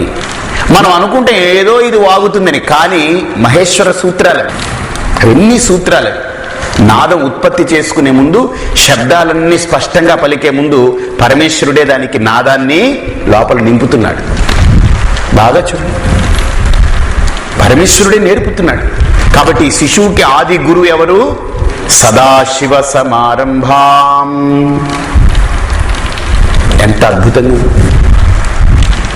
కాబట్టి అటువంటి పరమేశ్వరుడి ఢమరుకాన్ని ధరించాడు అని అంటే ఇక్కడ దక్షిణామూర్తి రూపంలో అర్థం ఏంటనంటే ఆకాశానికి సంకేతం. శబ్దం ఆకాశం నుంచి పుట్టింది, నాదం ఈ ఢమరుకం నుంచి పుట్టింది. ఆది గురువు పరమేశ్వరుడు కాబట్టి ఢమరుకాన్ని ధరించున్నాడు. ఎంత అద్భుతమైన మూర్తి! ఈ దక్షిణామూర్తి స్తోత్రానికి ప్రారంభంలో ధ్యాన శ్లోకాలు పెట్టారు. ఈ ధ్యాన శ్లోకాల్లో మొట్టమొదటిది అసలు దక్షిణామూర్తి అంటే ఎవరయ్యా, ఆ స్వరూపం ఏమిటి, what is the intention of bringing Dakshinamurthy in between this శాస్త్ర. ఈ శాస్త్రానికి బోధించే ముందు, శాస్త్ర బోధన అందించే ముందు శంకరులు ఈ దక్షిణామూర్తి యొక్క రూపాన్ని చాలా అత్యద్భుతంగా వర్ణిస్తున్నారు. ఆయన అంటారు, మౌన వ్యాఖ్యా ప్రకటిత పరబ్రహ్మతత్వం యువానం వరిశిష్టాంతే వసదృషిగణైః ఆవృతం బ్రహ్మనిష్టైః ఆచార్యేంద్రం కరకలిత చిన్ముద్రమానందరూపం స్వాత్మారామం ముదితవదనం దక్షిణామూర్తిమీడే. ఎంత అద్భుతమైనటువంటి వ్యాఖ్యానం అంటే మౌన వ్యాఖ్యా ప్రకటిత పరబ్రహ్మతత్వం యువానం. ఈ దక్షిణామూర్తి ఎలా ఉన్నాడు? యువానం, యువకుడు. ఇది ఏంటండి? ఇది ఏమిటిది? ఒక పెద్ద విశేషణమా? ఈ లోకంలో ఏదైనా మామూలుగా ఏదైనా చిన్నపిల్లలు మాట్లాడితే ఏంట్రా నీకు ఇంత పెద్ద మాట్లాడంటాం. చాలా విచిత్రంగా చెప్తుంటారు. నేను ఎంత బాగా మాట్లాడినా బయటికి వెళ్ళి ఏమిటోనండి స్వామీజీ చాలా బాగా చెప్పారండి, చాలా కుర్రాయనండి అని అంటారు. అంటే చిన్నవాళ్ళు మాట్లాడిన దానికి పెద్ద విలువే ఉండదు. ఎంత మంచి విషయం చెప్పినా చిన్నవాళ్ళు నోట్ల నుంచి వస్తే ఉండదు. అదే బాగా పండిపోయి ముస్సలి వాడి ఈ జుత్తు కూడా నెరిసిపోయి కదల్లేని పరిస్థితుల్లో కూర్చుని వాడు ఏదైనా మాట్లాడితే అది ఓహో వీడికి అనుభవాల పుట్ట, వీడు చెప్తే కరెక్ట్ అని అనుకుంటాం మనం. కానీ ఇక్కడ దానికి విరుద్ధంగా శంకరులు వారు యువానం, ఆ దక్షిణామూర్తి యువకుడు. ఈ ఋషులంతా ఎవరయ్యానంటే వరిశిష్టాంతే వసదృషిగణైః. ఈ ఋషులందరూ ఎవరు అనంటే వృద్ధా శిష్యా, బాగా పండిపోయినటువంటి జుట్టుతో ఇంకెలా ముట్టుకుంటే రాలిపోయే పరిస్థితిలో ఉన్నటువంటి వాళ్ళు. వాళ్ళకి దక్షిణామూర్తి ఉపదేశం ఇస్తున్నారు, యువకుడైన. సరే, ఏం ఉపదేశం ఇస్తున్నారు ఈయన? బ్రహ్మతత్వం, పరబ్రహ్మతత్వం, పరబ్రహ్మతత్వాన్ని ఉపదేశం చేస్తున్నారు. ఎలాగా? మౌన వ్యాఖ్యా ప్రకటిత. ఆయన ఎంత ఎక్సలెంట్ ఎక్స్ప్లెనేషన్ అని అంటే మౌన వ్యాఖ్యతోటి. అసలు ఇది ఏంటండి? రెండు పదాలు చాలా కన్ఫ్యూజింగ్ కదా. ఎంత లిటరల్ కన్ఫ్యూజన్ ఇది. వదతో వ్యాఘాతం అంటారు. ఏంటనంటే చల్లటి నిప్పుతోటి వంటంతా చేశాను అంటే ఎవడైనా నమ్ముతాడండి? చల్లటి నిప్పుతోటి వంటంతా చేశాను అంటే ఎవడైనా ఒప్పుకుంటాడా? అసలు ఆ వంట తయారై ఉంటుంది అక్కడ. వీడి ఆకలి మాట దేవుడు చచ్చి ఊరుకుంటాడు. అలాగని ఇక్కడ కూడా ఈ ఋషులకి ఉపదేశం చేశారు. ఏమిటి? పరబ్రహ్మతత్వాన్ని. ఎలా చేశారు? మౌన వ్యాఖ్యా ప్రకటితం. ఆయన మౌనంగా ఉంటేనే వ్యాఖ్యానం అయిపోయిందట. అంటే చల్లటి నిప్పుతో వంట చేశాను అన్నట్టుగా ఉంది. ఇది కాదు. బాగా ఆలోచిస్తే మౌన వ్యాఖ్యాన్ని ఎందుకన్నారు? దాని మీద ఒక పెద్ద శాస్త్రమే ఉంది. శాస్త్రం యొక్క లోతుకెళ్ళాలి. అంతేగాని దక్షిణామూర్తి మౌన వ్యాఖ్యతో ప్రకటించేశారు. ఏమిటి ప్రకటిస్తారు మౌనంతో? ఏమి చెప్పలేం మనం. ఇప్పుడు నా దగ్గరకు వచ్చి ఏమండి ఇక్కడ కాకినాడలో పలానా ఇంటి అడ్రస్ ఎక్కడా నా దగ్గర అడిగారు అనుకోండి, మౌన వ్యాఖ్యతో ప్రకటించారంటే వాడికి ఏమైనా అర్థమవుతుందా? ఏం అర్థం కాదు. ఈడేం నోరు మూసుకున్నాడు, ఏదో మూగవాడన్నా అనుకుంటాడు, లేకపోతే వీడికి మాట్లాడటం ఇష్టమైన అహంకారైనా అనుకుంటారు, పక్కకు పోతాడు. ఇక్కడ దక్షిణామూర్తి మౌన వ్యాఖ్యతో ఆయన ప్రకటించారు తత్వాన్ని అని అంటే, మౌన వ్యాఖ్యతో దేనైనా మనం ప్రకటించగలమా? దేనైనా వ్యక్తపరచగలమా? ఆలోచించండి ఒకసారి. బుద్ధి పెట్టి ఒక్కసారి తీక్షణంగా ఆలోచించండి. కుదరదు. కానీ బాగా ఆలోచిస్తే కొన్ని మౌన వ్యాఖ్యలతోటే చేస్తాం. ఇప్పుడు మీ నోట్లో లడ్డు వేశాననుకోండి, లడ్డు తిన్నారు, ఎలా ఉందండి అన్నాను, బా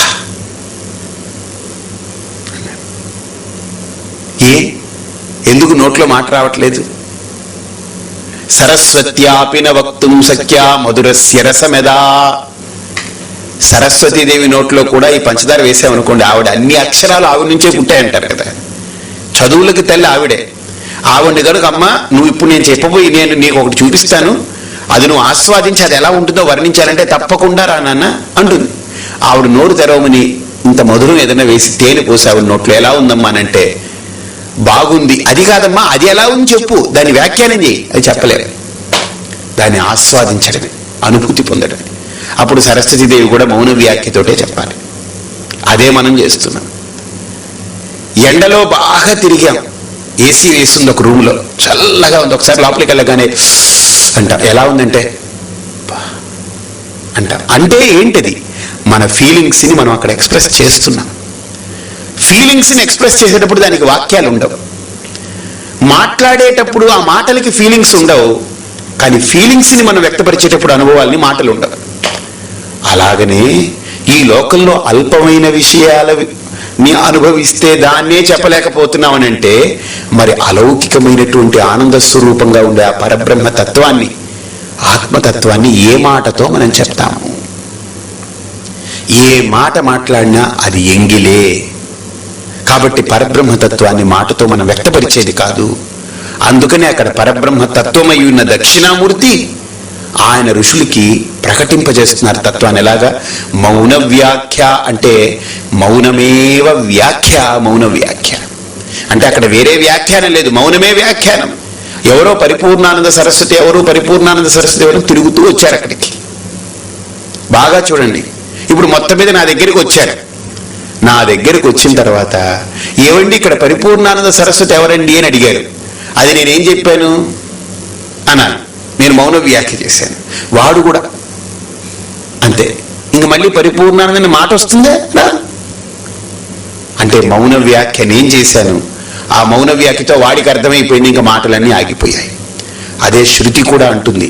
ఇలాగా ఈ వేదమంత్రాలు కూడా వల్లించుకుంటూ వేదమంత్రాలు కూడా ఎక్కడికెళ్ళి మోగపోతున్నాయో అదే పరమాత్మ.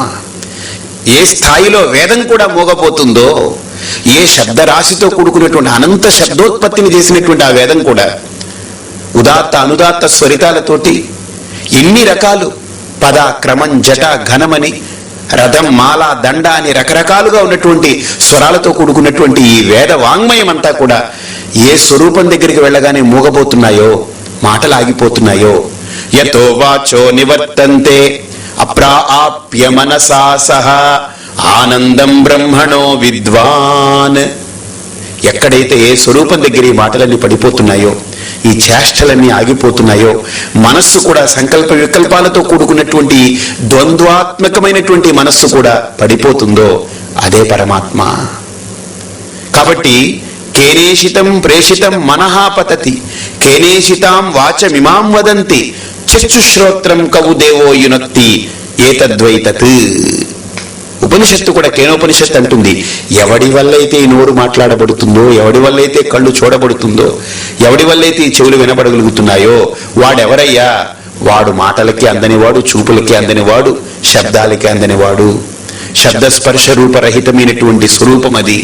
కాబట్టి ఆ తత్వాన్ని ఇక్కడ దక్షిణామూర్తి చాలా అత్యద్భుతంగా స్వరూపయుక్తమై ఆ తత్వాన్ని మౌన వ్యాఖ్య అని ఆయన అద్భుతంగా చెప్పారు. కాబట్టి ఆయన యువానం అంటే యువకుడు అంటే ఏంటి అర్థం? నిత్య జ్ఞాన స్వరూపం. జ్ఞానం ఎప్పుడు నిత్య యవ్వనంగా ఉంటుంది, సనాతనమైంది జ్ఞానం. దానికి మార్పులు ఉండవు. అజ్ఞానమే మార్పు చెందుతూ ఉంటుంది. బాగా చూడండి, అజ్ఞానమే ఇప్పుడు ఒకలా ఉంటుంది, అప్పుడు ఒకలా ఉంటుంది, ఇప్పుడు ఒకలా ఉంటుంది, అప్పుడు ఒకలా ఉంటుంది. అజ్ఞానమే రకరకాలుగా మార్పులు చెందుతుంది. రెండేళ్ళు ఎంత? 4. 4 అనేది ఎప్పుడూ 4గే, అది జ్ఞానం. అదే అజ్ఞానం ఉందనుకోండి, 4 అని తెలియదు అనుకోండి, 3 అండి కాదంటాం. అబ్బబ్బే 3 కాదేమోలేండి, 5 ఏమో, అబ్బబ్బే 5 కూడా కాదులేండి, 5.5 కాదండి, 3.59. అంటే అజ్ఞానమే రకరకాలుగా ఉంటుంది, మార్పు చెందుతుంటుంది, వృద్ధత్వం పొందుతుంది, వికారాలుగా ఉంటాయి. జ్ఞానం నిత్య నూతనంగా ఉంటుంది, ఎల్లప్పుడూ ఒకటిగా ఉంటుంది, స్థిరంగా ఉంటుంది, శాశ్వతమైంది. కాబట్టి అది యవ్వనము అనంటే, అక్కడ యవ్వనం అనంటే నూనూగు మీసాలని అనుకోకండి. సనాతనమైనది, ఎప్పుడు ఆనంద స్వరూపమై ఉన్నది అని అర్థం. కాబట్టి ఈ రకంగా మౌన వ్యాఖ్యా ప్రకటిత పరబ్రహ్మతత్వం యువానం. ఒక డౌట్ రావచ్చు, ఏమండి మరి వృద్ధులు కరెక్టే, అజ్ఞానం ఉంది కరెక్టే, వీళ్ళు సామాన్యులు కాదు కదా, బ్రహ్మమానస పుత్రులు, అందులో సనక సనందన సనత్కుమార సనత్సుజాతులంటే మహర్షులు, వాళ్ళు సాత్వికమైనటువంటి పరమ సత్వగుణం నుంచి పుట్టారు కదా వాళ్ళు. మరి వాళ్ళకి అజ్ఞానం ఏమిటంటే ఒకటి గుర్తుపెట్టుకోండి, పుట్టారు అని అంటేనే అజ్ఞానం ఉందని అర్థం. అజ్ఞానం లేదు, వాడు జ్ఞాని అని అంటే వాడికి మోక్షమే, వాడికి జన్మ మరణాలు లేవు. వాడు పుట్టాడు సత్వగుణంతో పుట్టాడు, లేకపోతే రజోగుణంతో పుట్టాడు, తమో గుణంతో, అనవసరం. సత్వగుణంతో పుట్టినా, రజోగుణంతో పుట్టినా, తమో గుణంతో పుట్టినా పుట్టుక అంటూ జరిగిందని అంటే అక్కడ జీవత్వం ఉంది. జీవత్వం ఉందనంటే అజ్ఞాన దోషం ఉంది. కాబట్టి ఇక్కడ వాళ్ళు ఎంత గొప్ప వాళ్ళైనా సరే, వాళ్ళు ఋషులైనా సరే, వాళ్ళు ఏమిటి, ఎందుకు ఆ స్థానం వచ్చిందని అంటే, వాళ్ళు ఎందుకు ఋషులుగా కీర్తింపబడ్డారు అని అంటే, వాళ్ళు చూసి సంసారాన్ని ఇది సత్యం కాదని గ్రహించి సత్వగుణంతో పుట్టారు కనుక మాకు సత్యం కావాలి, పరమాత్మ స్వరూపాన్ని పొందాలి అని అన్వేషణలో వాళ్ళు ప్రారంభమై వాళ్ళు అన్వేషిస్తూ వెళ్ళారు కనుక వాళ్ళు ఋషులు. సత్యాన్ని గ్రహించాలనేటువంటి తీవ్రమైన చింతన చేశారు వాళ్ళు. అందుకు దక్షిణామూర్తి లభించారు వాళ్ళు. కాబట్టి ఇక్కడ యవ్వనము అని అంటే యవ్వనంగా ఉన్నాడు దక్షిణామూర్తి అని అనుకోకండి. అది ఒక మనకు అర్థం చేయించడం కోసం, జ్ఞానస్వరూపం, అది చైతన్య స్ఫూర్తితో ఉన్నాడు అని అర్థం యవ్వనం అని అంటే. కాబట్టి ఇక్కడ బాగా గ్రహించండి. వరిశిష్టాంతే వసదృషిగణై ఆవృతం బ్రహ్మనిష్టై. ఇక్కడ దక్షిణామూర్తికి చుట్టూత నలుగురు కూర్చున్నారు కదా, సనక సనందన సనత్కుమార సనత్సుజాత అనేటువంటి ఋషులు. వరిశిష్టాంతే ఋషిగణై ఆవృతం బ్రహ్మనిష్టై. ఈ ఋషులు దక్షిణామూర్తిని చుట్టుముట్టి ఉన్నారు, ఆవృతం, ఆవరించి ఉన్నారు. ఎవరు వీళ్ళు? ఒక్కటే చెప్పారు ఆయన, ఒక్కటే సినోనిమ్ వాడారు ఆయన దానికి, బ్రహ్మనిష్టై.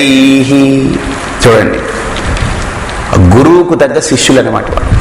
ఆ గురువు పరబ్రహ్మతత్వాన్ని ప్రకటిస్తున్నాడు. వీళ్ళు దేనికోసం అక్కడికి వెళ్ళారు? ఆ బ్రహ్మలో, ఆ బ్రహ్మతత్వంలో నిష్టను పొందడం కోసం వెళ్ళారు. వీళ్ళు శిష్యులు వెళ్ళిన కార్యము అదే, గురువు బోధించే కార్యము అదే. ఇద్దరు కరెక్ట్గా కలిశారనమాట, గురు శిష్యులు. ఈ లోకంలో గురువు అని అంటే అన్నిటికీ గురువులే. ఎవరికైనా అగ్గిపెట్టి కావాలంటే గురువు అగ్గిపెట్టి అంటాం, గురువు టైం ఎంత అయిందని అంటాం. వాళ్ళంతా గురువు కాదండి. గురువు అనంటే శాస్త్రం అంటుంది, గుకారస్త్వంధకారో వై రుకారస్తన్నివర్తక అంధకార నిరోధిత్వాత్స గురురిత్య విధీయతే. అంటే అంధకారాన్ని తొలగించి జ్ఞానాన్ని బోధించేవాడిని అంటే అర్థం. కానీ సింపుల్ గా శంకర్లు అంటారు, తత్వజ్ఞానోపదేష్ట గురువు. తత్వజ్ఞానాన్ని ఉపదేశించేవాడే గురువు. ఓ రామాయణం చెప్పారు, లేకపోతే ఓ భారతం చెప్పారు, ఓ భాగవతం చెప్పారు, వీళ్ళందరూ కూడా కథాకారులు అనమాట. వీళ్ళెవరు? హరికథాగానం చేస్తున్నారు. వాళ్ళు హరికథకులే కానీ గురువులు కాలేరు. గురువు అంటే ఎవరు? తత్వజ్ఞానోపదేష్ట గురువు, శంకర్లు అన్నారు. కాబట్టి ఇక్కడ దక్షిణామూర్తి ఎవరు? ప్రకటిత పరబ్రహ్మతత్వం. కాబట్టి ఆయన గురువు అయ్యారు. సత్యయుగంలో దక్షిణామూర్తిని ఆ యుగంలో మాట్లాడవలసిన అవసరం లేదు. ఎందుకని? ఆ శిష్యుల యొక్క బుద్ధి కూడా బాగా పరిణితి చెంది వేరే చింతన లేకుండా ఉన్నటువంటి స్థితి, ఋషుల యొక్క స్థితిని పొందారు వాళ్ళు. బ్రహ్మమానస పుత్రులు మౌనంతోటే వాళ్ళకు అర్థమైపోయింది అది సత్యయుగం, యుగ ధర్మం. త్రేతాయుగం వచ్చింది, దత్తాత్రేయ స్వామి వారు వచ్చారు. ఆయన మౌనంతో కాదు, ఆయన చేతలతో చూపించారు. ఆయన 24 మంది గురువులు నాకు అన్నారు ఆయన దత్తాత్రేయ. అంటే ఈ లోకంలో 24 మంది గురువులు అంటే అర్థం ఏంటి? 24 25 ఆయన లేడండి, లేకపోతే 23 వద్దండి అని అనకండి. 24 అనేటువంటిది అర్థం ఏంటనంటే అక్కడ ఒక సంఖ్యా ప్రమాణం తీసుకున్నారు తప్ప, అంటే ఈ లోకంలో ప్రతిదీ మనకు గురుస్వరూపమే, గురుతుల్యమే. ప్రతిదీ మనకు బోధపరుస్తూనే ఉంటుంది. ఓ దుర్మార్గుడు కూడా ఒక రకంగా నెగిటివ్ గురువు. ఏంటంటే వీళ్ళలాగా ఉండకూడదు మనం. దుర్యోధనుడు మనకు గురువే, ధర్మరాజు గురువే. ధర్మరాజు కూడా అన్నిట్లో గురువే, కానీ ఒక్క దాంట్లో మనం చెయ్యకూడని పని చేశాడు. ఏంటిది? జోదవాడాడు. అది నువ్వు జోలికి వెళ్ళకండి సుమా. అలాగనే మనకు ఈ లోకంలో గ్రహించగలిగితే ప్రతిదీ కూడా గురుస్వరూపమే, గురుతుల్యమే. కాబట్టి ఇక్కడ త్రేతాయుగంలో దత్తాత్రేయ స్వామి వారు ఆచరించి చూపించారనమాట.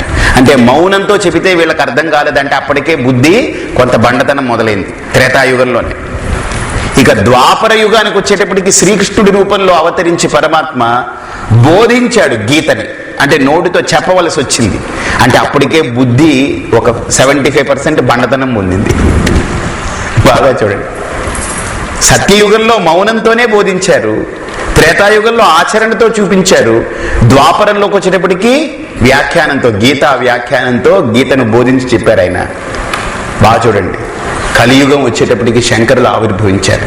ఇక బండ బుద్ధి ఎంత స్థాయికి వెళ్ళిందంటే 100% అన్నమాట. అందుకని శంకరులు ఖండించి చెప్పవలసి వచ్చింది. పాషండ నాస్తిక మతాలు, వేదబాహ్య మతాలు తలలు హాహాకారాలు చేస్తూ వేదాన్ని నాశనం చేయాలనుకునేటువంటి స్థితిలో ఆయన ఖండిస్తూ తత్వాన్ని ప్రతిపాదన చేయవలసి వచ్చింది. ఇప్పుడు మనందరికీ కూడా అదే పరిస్థితి. అందుకని ఎంత విన్నంతసేపు చాలా బాగుంటుంది, కూర్చున్నంతసేపు బాగుంటుంది, కానీ మళ్ళీ ఇదంతా ఏమైపోతుంది? దోశల పెనం బాగా వెలిగించి నీళ్లు పోస్తే పోసినంతసేపు అంటుంది, మనం కూడా విన్నంతసేపు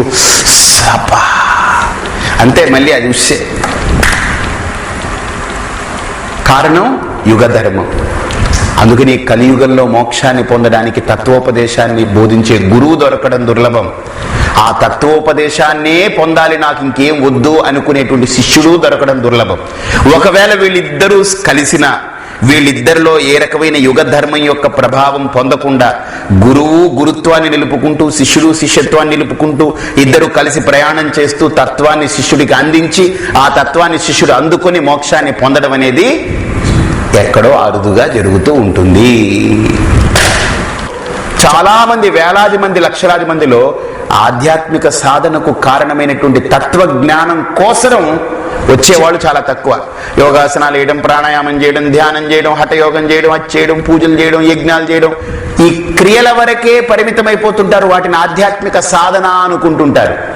కానీ క్రియలను దాటి జ్ఞాన మార్గానికి ప్రవేశించాలనేటువంటి సంస్కారం ఎవరిలో కలుగుతుందో అలాంటి వ్యక్తులు ఎంతమంది ఉంటారండి ఇక్కడ? ఒక ఆయన అడిగారు, స్వామీజీ మీరు ఆత్మజ్ఞానం చెప్తున్నారు కానీ రామాయణం చెప్పకపోయారు, భాగవతంలో ఎన్ని కథలు ఉంటాయో ఇదిలో ఒక్క కథ కూడా లేదేంటండి అంటే, వీడి బుద్ధికి ఎంతసేపటికి అమ్మమ్మ దగ్గర, తాతయ్య దగ్గర చిన్నప్పటి నుంచి కథలు వింటూ, లేకపోతే బయట కథాకారుల యొక్క కథలు వింటూ, అతిశయోక్తులు, ఆశ్చర్యాలు వింటూ, ఆ చెప్పేవాడు కూడా ఇంత గోరంత దాన్ని కొండంత చేసి ఇంత బొట్టు పెట్టుకుని, ఇంత పసుపు రాసుకుని, ఇంత మట్టిలు వేసుకుని, నువ్వు ఒక్కసారి దీపం పెట్టేస్తే నీకు మోక్షం అంటే వీళ్ళకి ఇదే కావాలి. మోక్షం అంటే బొట్టెట్టుకుని, పసుపు రాసుకుని, మట్టిలేసి దీపం పెడితే మోక్షం వస్తే ఈ దక్షిణామూర్తి ఎందుకు, ఇవెందుకు? కాబట్టి చెప్పే విధానంలో కూడా సులభమైన మార్గం కావాలి. మనందరికీ ఇప్పుడు అడ్డదారులు, షార్ట్ కట్లు కావాలి. గుర్తుపెట్టుకోండి, మోక్షానికి there is no short cut, only one way. అదేమిటది? నహి జ్ఞానేన సదృశం పవిత్రమిహ విద్యతే. మరి జ్ఞానం అంటే ఎక్కడి నుంచి వస్తుందండి? శాస్త్రజన్యం జ్ఞానం.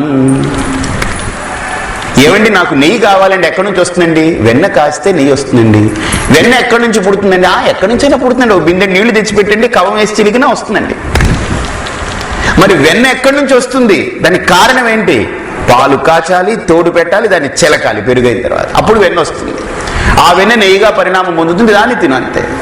కాబట్టి నెయ్యి కావాలంటే మార్గం ఇదే, ఇంకా రెండో మార్గం లేదు. అలాగనే మోక్షానికి మార్గం జ్ఞానం, జ్ఞానానికి హేతువేంటి? శాస్త్రజన్యం జ్ఞానం. అందుకనే ఆత్మావారే ద్రష్టవ్య, శ్రోతవ్య, మంతవ్య, నిదిధ్యాసితవ్య. కాబట్టి ఇక్కడ మనకు దక్షిణామూర్తి ఎదురుగుండా కూర్చున్నటువంటి ఆ ఋషులు ఎవరు అని అంటే, బ్రహ్మనిష్టై ఆవృతం. వాళ్ళకి ఇంత కష్టం అక్కర్లేదు. ఎందుకని? వాళ్ళకి కావాల్సింది అదొక్కటే కనుక ఇంత అక్కర్లేదు. జస్ట్ ఎలా ఉన్నారు అని అంటే, దీపపు కుందెలో ప్రమిదిలో నూనె పోసింది, ఒత్తి వేశారు. ఆ ఒత్తి కూడా నూనెలో బాగా తడిచిపోయింది, దాన్ని బాగా పేనారు, అలా కూసుగా ఉంది, దాన్ని అలా పెట్టారు. దానికి కర్పూరం వేరే తగిలించారనుకోండి, ఇంకెంతసేపు పడుతుంది అంటుకునేదానికి? అగ్గిపుల్లలో వెలిగించడమే అంటుకుపోతుంది అంతే, దగ్గర పెడితే చాలా అంటుకుపోతుంది. అంటే ఆ ప్రిపేర్డ్నెస్ అన్నమాట. బ్రహ్మనిష్ట అంటే ప్రిపేర్డ్నెస్ అని అర్థం. ప్రిపేర్డ్నెస్ ఫర్ జ్ఞానం, నాలెడ్జ్. ఆ అంతరంగ సంసిద్ధత, దాన్నే బ్రహ్మనిష్టత్వం అంటారు. అంటే నాకు పరమాత్మతత్వమే నాకు కావాలి, నాకు రెండవది అక్కర్లేదు. ఎందుకని? రెండవది అసత్యము, సత్యమైంది కేవలం పరమాత్మ స్వరూపమే అని నిశ్చయమైనటువంటి దృఢ నిర్ణయం కలిగినటువంటి వాడు బ్రహ్మనిష్ఠుడు. గుర్తుపెట్టుకోండి, వాడికి నిష్ఠ ఉంది అని అర్థం. అర్థమైందే? తపోనిష్ఠుడు అంటే అర్థం ఏంటి? తపస్సు యందు నిష్ఠ కలిగిన వాడు. జపనిష్ఠుడు అంటే అర్థం ఏంటి? జపం యందు నిష్ఠ కలిగిన వాడు. అర్థమైందే? కాబట్టి నిష్ఠ అంటే వాడి యొక్క కమిట్మెంట్ అన్నమాట. నిష్ఠ ఈజ్ కాల్డ్ కమిట్మెంట్. కమిట్మెంట్ అంటే వాడి యొక్క దృఢమైనటువంటి నిర్ణయం దేని పట్ల ఉంది, దాని పట్ల. మనందరికీ కనుక అదే దృఢమైన నిర్ణయం అయితే దక్షిణామూర్తి 10 శ్లోకాలు అక్కర్లేదు, మొట్టమొదటి శ్లోకమే చాలు. కాబట్టి అటువంటి నిష్ఠతో కూర్చున్నారట వాళ్ళు ఋషులు. ఆవృతం బ్రహ్మనిష్టై. అయితే ఏం చేస్తున్నారు ఇక్కడ? ఆచార్యేంద్రం కరకలిత చిన్ముద్రం ఆనందరూపం. ఆచార్యానాం ఇంద్ర అంటే ఆచార్యులలోకి ఇంద్రుడు అంటే శ్రేష్ఠుడు అని అర్థం. ఎందుకు శ్రేష్ఠుడు? కరకలిత చిన్ముద్రం ఆనందరూపం స్వాత్మారామం ముదిత వదనం. ఇవన్నీ గుణాలన్నమాట. ఎందుకు గొప్ప గురువు అని చెప్పారు అని అంటే, ఇదిగో ఇవన్నీ గుణాలు, లక్షణాలు ఉన్నాయి. ఏంటి? కరకలిత చిన్ముద్రం. కరము అని అంటే చెయ్యి. అంటే ఇక్కడ ఏమైందని అంటే చిన్ముద్రతో చూపిస్తున్నాడు ఆయన. చిన్ముద్ర గురించి చెప్తానే. చిన్ముద్ర, దక్షిణామూర్తి యొక్క చిన్ముద్ర గురించి ఇక్కడ చెప్పారు. చిన్ముద్ర అంటే చితేవ ముద్ర. చిత్ అంటే చైతన్య తత్వాన్ని బోధపరిచేటువంటిది, అంటే పరమాత్మ తత్వాన్ని మనకు అద్భుతంగా తెలియపరుస్తుంది ఈ ముద్ర.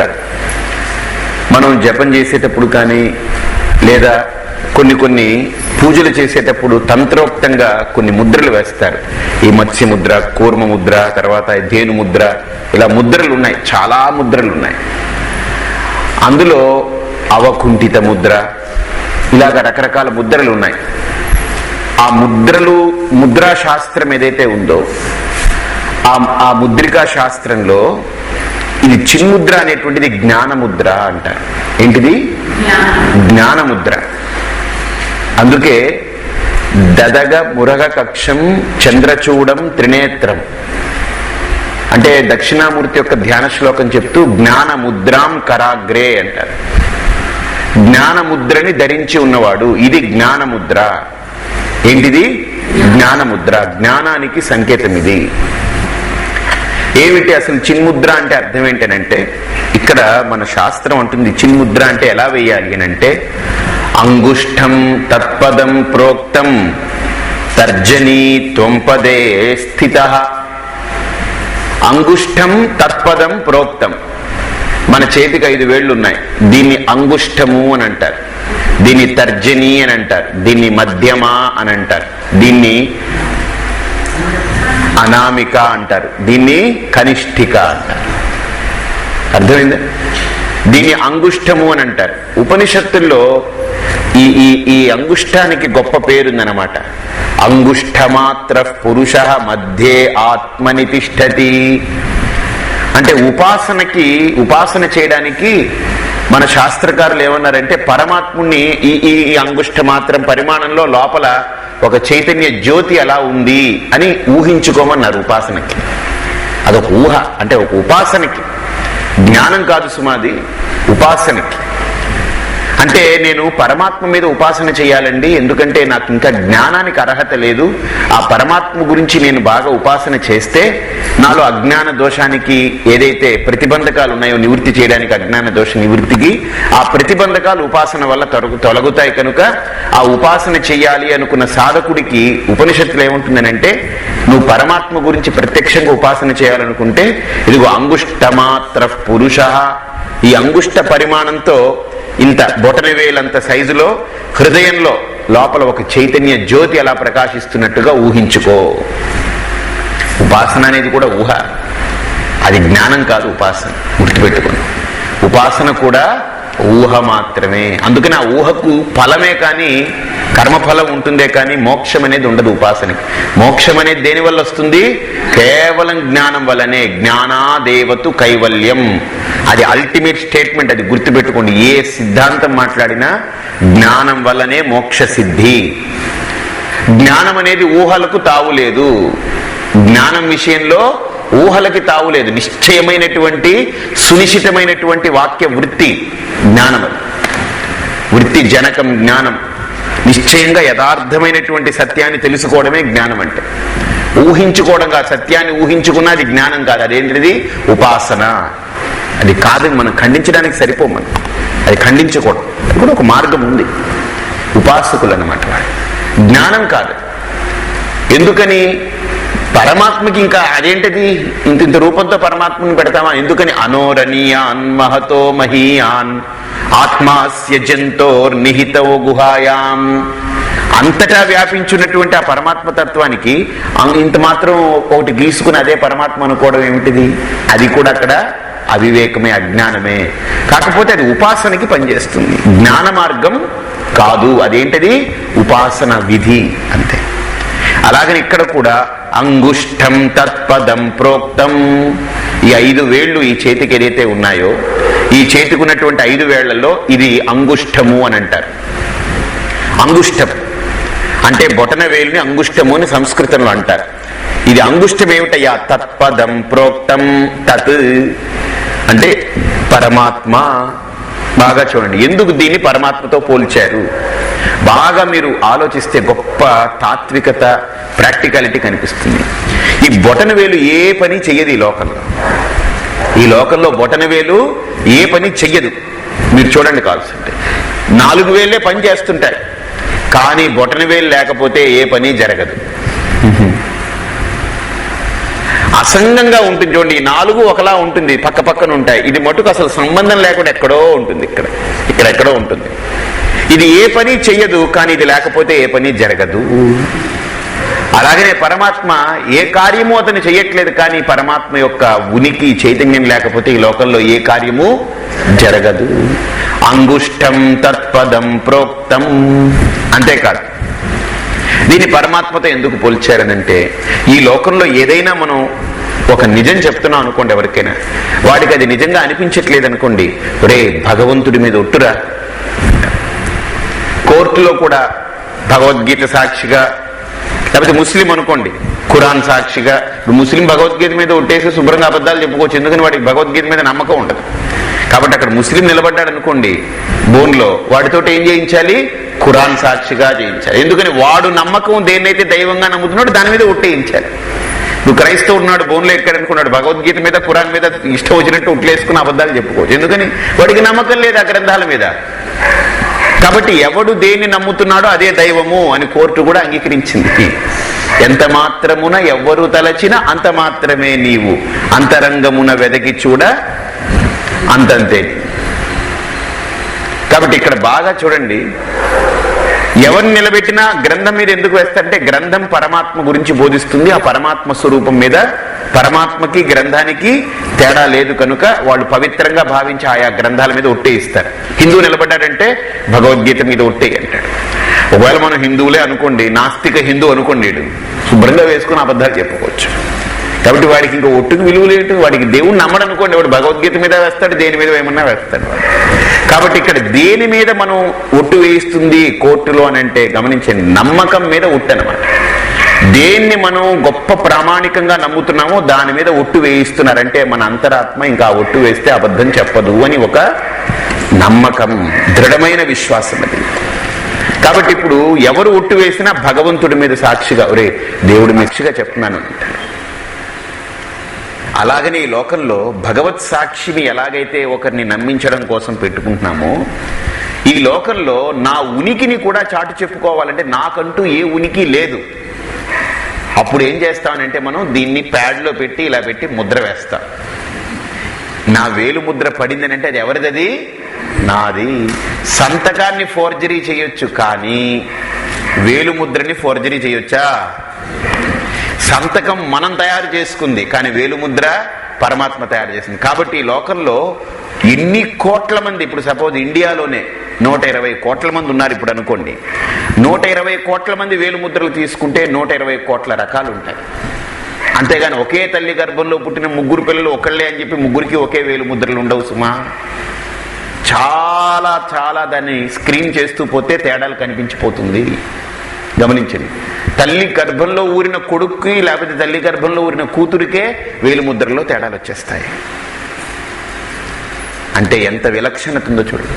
అంటే నా ఉనికిని చాటి చెప్పుకోవడం కోసం దీన్ని ఉపయోగించుకుంటున్నాను అంటే ఇక్కడ ఒకటి ఇండైరెక్ట్ గా మీనింగ్ ఏంటంటే, ఒరే పిచ్చివాడా, నీకంటూ ఉనికి లేదురా, పరమాత్మ ఉనికే నీ ఉనికి అని చెప్పాడు. ఎందుకని? అంగుష్టం తత్పదం ప్రోక్తం.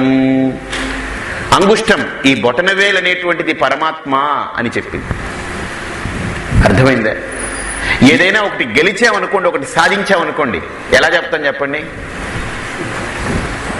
అంటే ఒరే, నువ్వు గెలిచింది, నువ్వు సాధించింది నువ్వు కాదురా, పరమాత్మది. తర్జని అంటే ఇది, అంటే జీవుడికి సంకేతం ఇది. బాగా చూడండి.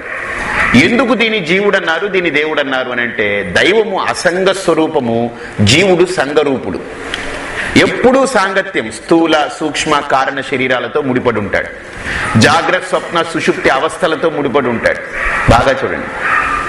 అంతేకాదు, వాడికి ఏంటంటే సత్వ రజస్తమో గుణాలతో ముడిపడి ఉంటాడు. అన్ని త్రిగుణాలు ద్వంద్వాలన్నిటితో మిళితమై ఉంటాడు జీవుడు. ఏదీ లేకుండా ఉంటాడు దేవుడు. కాబట్టి ఇప్పుడు ఈ జీవుణ్ణి ఏం చెయ్యాలి అని అంటే, తయోరైక్యం తయో సంధిహి. ఈ జీవుణ్ణి తీసుకొచ్చి ఏం చేయాలంటే, ఏం చేయక్కర్లేదురా అబ్బాయి, దీని నుంచి విడిపడడం అని అంటే దైవంతో కలవడం మొదలెడితే ఇది విడిపోతుంది. దీని సత్వగుణాన్ని వదులుకోవాలి, తమో గుణాన్ని వదులుకోవాలి, రజోగుణాన్ని వదులుకోవాలి, జాగ్రత్త అవస్థ, స్వప్నావస్థ, స్థూల దేహం, సూక్ష్మ శరీరం కారణం ఇవన్నిటిని వదులుకోవాలి. వదులుకోవడం పక్కన పెట్టేసి దేన్ని పట్టుకోవడం మొదలెడితే ఇవన్నీ వదలబడతాయి. మీరు గమనించండి. ఒక చెట్టు ఎక్కుతున్నారనుకోండి, ఎవడన్నా కొమ్మని వదలాలని ప్రయత్నం చేస్తున్నాడా, పై కొమ్మని పట్టుకోవాలని ప్రయత్నం చేస్తున్నాడా? ప్రయత్నం దేంట్లో ఉంది వాడిది?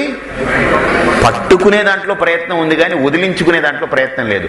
పట్టుకోవలసిన దాన్ని పట్టుకోవడం ప్రయత్నం చేస్తుంటే వదులుకోవలసిన వాటంతట అవే వదిలిపోతుంటాయి. అలాగని ఇక్కడ వీటిని, ప్రకృతిని వదులుకోవాలనే ప్రయత్నం ఎప్పుడూ చేయొద్దు. ఎందుకని అది ప్రకృతి, వదలక్కర్లేదు. అవే వాటంతట అవే పడిపోతాయి, రాలిపోతాయి. గమనించండి. మనం ఏం చేయాలి? ఇక్కడ పట్టుకోవలసిన దాన్ని గట్టిగా పట్టుకోవాలి. మన సాధకుల్లో చాలా మంది ఏంటంటే, నువ్వు దాన్ని వదిలేయి, దీన్ని వదిలేయి, దీన్ని వదిలేయి, దాన్ని వదిలేయి, దాన్ని తీసేయి, దీన్ని తీసేయని వీళ్ళు మొదలెడుతుంటారు. అసలు తీలేం మనం దేన్ని.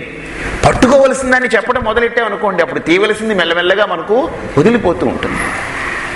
ఇప్పుడు నదిలో బాగా చూడండి, పడవలో ఎక్కాం మనం. పడవలో తెడ్డు వేస్తున్నప్పుడు ఏంటవుతుందనంటే, పడవ ముందుకి కదలాలి అని అంటే నీళ్ళనిలాగా తోస్తూ పోవాలి. గమనించండి. మనం చేసే ప్రక్రియ ఏంటంటే, పడవని నడపాలి, ముందుకు కదపాలంటే దాన్ని తోస్తూ పోవాలి. అలాగని ఇక్కడ కూడా మన సాధనలో మనం దేన్ని మనం పట్టుకోవాలో దాన్ని పట్టుకోవడం మొదలు పెడితే ఇవన్నీ వాటంతటా వదిలిపోతుంది.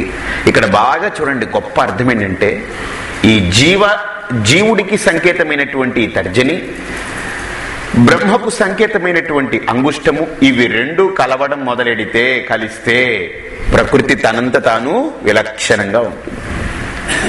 తయోరైక్యం తయో సంధిహి చిన్ముద్రా సా ప్రకీర్తిత.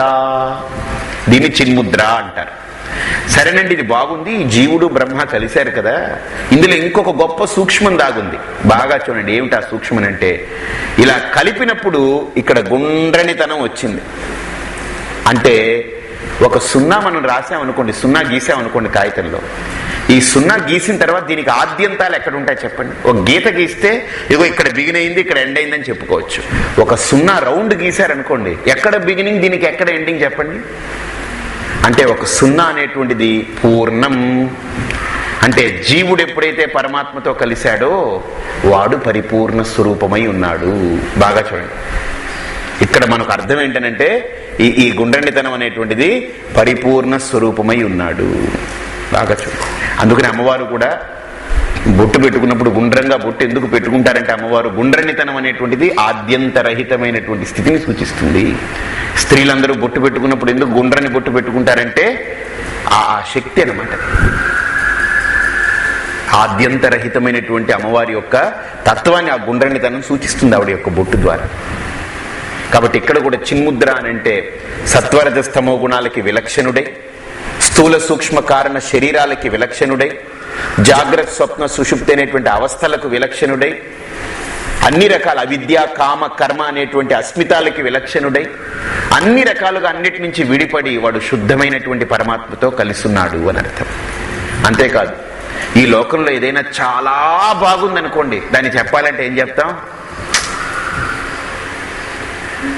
బాగా చూడండి, అంటే చాలా ఎక్సలెంట్, అంటే నీకు ఆనందాన్ని ఇచ్చేటువంటి విషయాన్ని వ్యక్తపరచడానికి ఈ చెయ్యిలా పెడతాం. అంటే ఎప్పుడైతే జీవుడు భగవంతుడితో కలిశాడో వాడికి ఏం మిగిలింది? ఇంకా ఆనంద. అందుకనే ఇక్కడ దక్షిణామూర్తి కూడా స్వాత్మారామం ముదిత వదనం దక్షిణామూర్తి మీడే. ఈ చిన్ముద్రను చెప్తున్నాడు అంటే దాని అర్థం అదే. ఎడమ చేత్తో వేదాలని ధరించున్నాడు కదా, సకల వేదాల యొక్క సారాంశం ఇదే అని చెప్పడం. అంటే తత్ త్వం అసి, అఖండార్థ బోధక వాక్యం, మహావాక్యం. ఈ చిన్ముద్రతో ఏం సూచిస్తున్నాడు ఆయన? సకల వేదాల యొక్క సారాంశం ఏంటి? ముందు వేదం ఏముంటుందంటే, ఒరే ఈ ప్రకృతి నీకు కనిపిస్తుంది కదా, కనిపించే ఈ ప్రకృతికి కారణం ఎవరు? ఒకడున్నాడు. ఎవడు వాడు? అస్థి బ్రహ్మ జగత్ కారణం. ఈ లోకానికి, ఈ సృష్టికి పరమాత్మ ఒకడున్నాడు, కారకుడు. సరే, నువ్వెవరివి? నీ జీవుణ్ణి. ఓహో, నువ్వు జీవుడివా? నీకు దేవుడికి తేడా ఏమిటి? దేవుడు కారణం, నేను కార్యం. ఓహో, అలాగనా అని ఇక్కడ జీవుణ్ణి దేవుణ్ణి విచారణ చేసి చేసి వేదాలు చిట్ట చివరికి వెళ్ళేటప్పటికి యో వేదాదో స్వర ప్రోక్తో వేదాంతే చ ప్రతిష్ఠితః తస్య ప్రకృతి లీనస్య యః పరః స మహేశ్వరః. ఎవడైతే నేను జీవుణ్ణి అనుకుంటూ వాడి లోకంలో తిరుగుతూ ఉన్నాడో, ఎవడైతే నేను ఈ స్థూల సూక్ష్మ కారణ శరీరాల్లో ఇముడి ఉన్నాను, పంచకోశాల్లో ఉన్నాను, ప్రాణమయ అన్నమయ కోశాలతో ఉన్నాననుకుని భావిస్తూ వాడు ఇమిడి ఉన్నాడో, వాడిని విలక్షణుణ్ణి చేసి, వాడిని వేరు చేసి శుద్ధ చైతన్యంగా వాడికి ఎరుకపరిచి ఆ చైతన్యమే సమస్తము నిండి నిబిడీకృతమై ఉంది అని బోధపరచడమే శాస్త్రాల యొక్క సారాంశం. అంతేగాని వేదాలు మొదట్లో దేవుడు వేరు నువ్వు వేరని చెప్పి చిట్ట చివరికి వచ్చేటప్పుడు కూడా నువ్వు వేరు దేవుడు వేరని చెప్తే ఇంకా ఆ వేదాలని మనం ఎందుకు అధ్యయనం చేయడం? తత్ త్వం అసి, ఆ స్వరూపమే నీవై ఉన్నావు, నీవే ఆ స్వరూపమై ఉన్నావు అని చెప్పడమే మహావాక్యము. కాబట్టి ఈ చిన్ముద్ర అనంటే తత్వమసి అనేటువంటి మహావాక్యాన్ని సూచిస్తుంది. ఆ తత్వమసి ఎక్కడుంది? వేదాల సారాంశం తత్వమసి. అందుకనే దక్షిణామూర్తిని ఇప్పుడు పూర్తిగా చూస్తే పంచభూతాత్మకమైనటువంటి వాడు. ఆకాశం, వాయు, అగ్ని, నీరు, విగ్రహం మొత్తం పృథ్వీతత్వం. జీవకోటి అక్కడుంది. అలాగనే సూర్యచంద్రులు కాలపురుషులు. అష్టమూర్తి భృత్ దేవ పూజనం అని రమణ మహర్షి కూడా అంటారు. అష్టాభిర్ యస్య కృష్ణం జగదపి తనుభిః బిభ్రతో నాభిమానః. అంటే 8 మూర్తాలతో పంచభూతాలు, కాలపురుషులకి సంకేతమైనటువంటి సూర్యచంద్రులు ఇద్దరు, జీవకోటికి సంకేతమైనటువంటి ఋషులు. అంటే మొత్తం 8 తత్వాలతో ఈ ప్రకృతి ఉంది. అంటే జీవకోటి, కాలము, దేశము, ఈ 3 ప్రకృతి. ఆ 3 ఏదైతే 8 మూర్తాలతో కనిపిస్తున్నాయో దక్షిణామూర్తిగా భావించమంటున్నారు. అంటే అర్థం ఏంటంటే, ఇప్పుడు దక్షిణామూర్తి ఎక్కడో బయట లేడయ్యా, ఇదిగో నీ శరీరం కూడా పంచభూతాత్మకమైంది కాబట్టి పంచభూతాలు దక్షిణామూర్తే. ఇది కాలంతో పుట్టింది. ఒక కాలంలో పుట్టాం కదా మనం, ఒక కాలంలో ఈ శరీరం పడిపోతుంది కదా. ఇప్పుడు నడిచేది కూడా కాలంలోనే కదా నడుస్తున్నాం. ఉదయం లేచామండి, రాత్రి పడుకున్నామండి అంటే ప్రతిదీ కూడా కాలంలో నడుస్తుంది. కాబట్టి ఇందులో కూడా కాలం ఉంది కనుక పంచభూతాలు ఇందులో ఉన్నాయి, కాలము ఇందులో ఉంది కాబట్టి 7 ఇందులో ఉన్నాయి. ఇక జీవుడు లోపల ఉన్నాడా? నేనే స్పందించే జీవుడు, అది ఎవరు? లోపల ఉన్నాడు. కాబట్టి అష్టమూర్తములు ఎవరిప్పుడు? నువ్వే దక్షిణామూర్తి రాపించేవాడా? ఇంక వేరే నీకంటే దక్షిణామూర్తి ఎక్కడున్నాడు?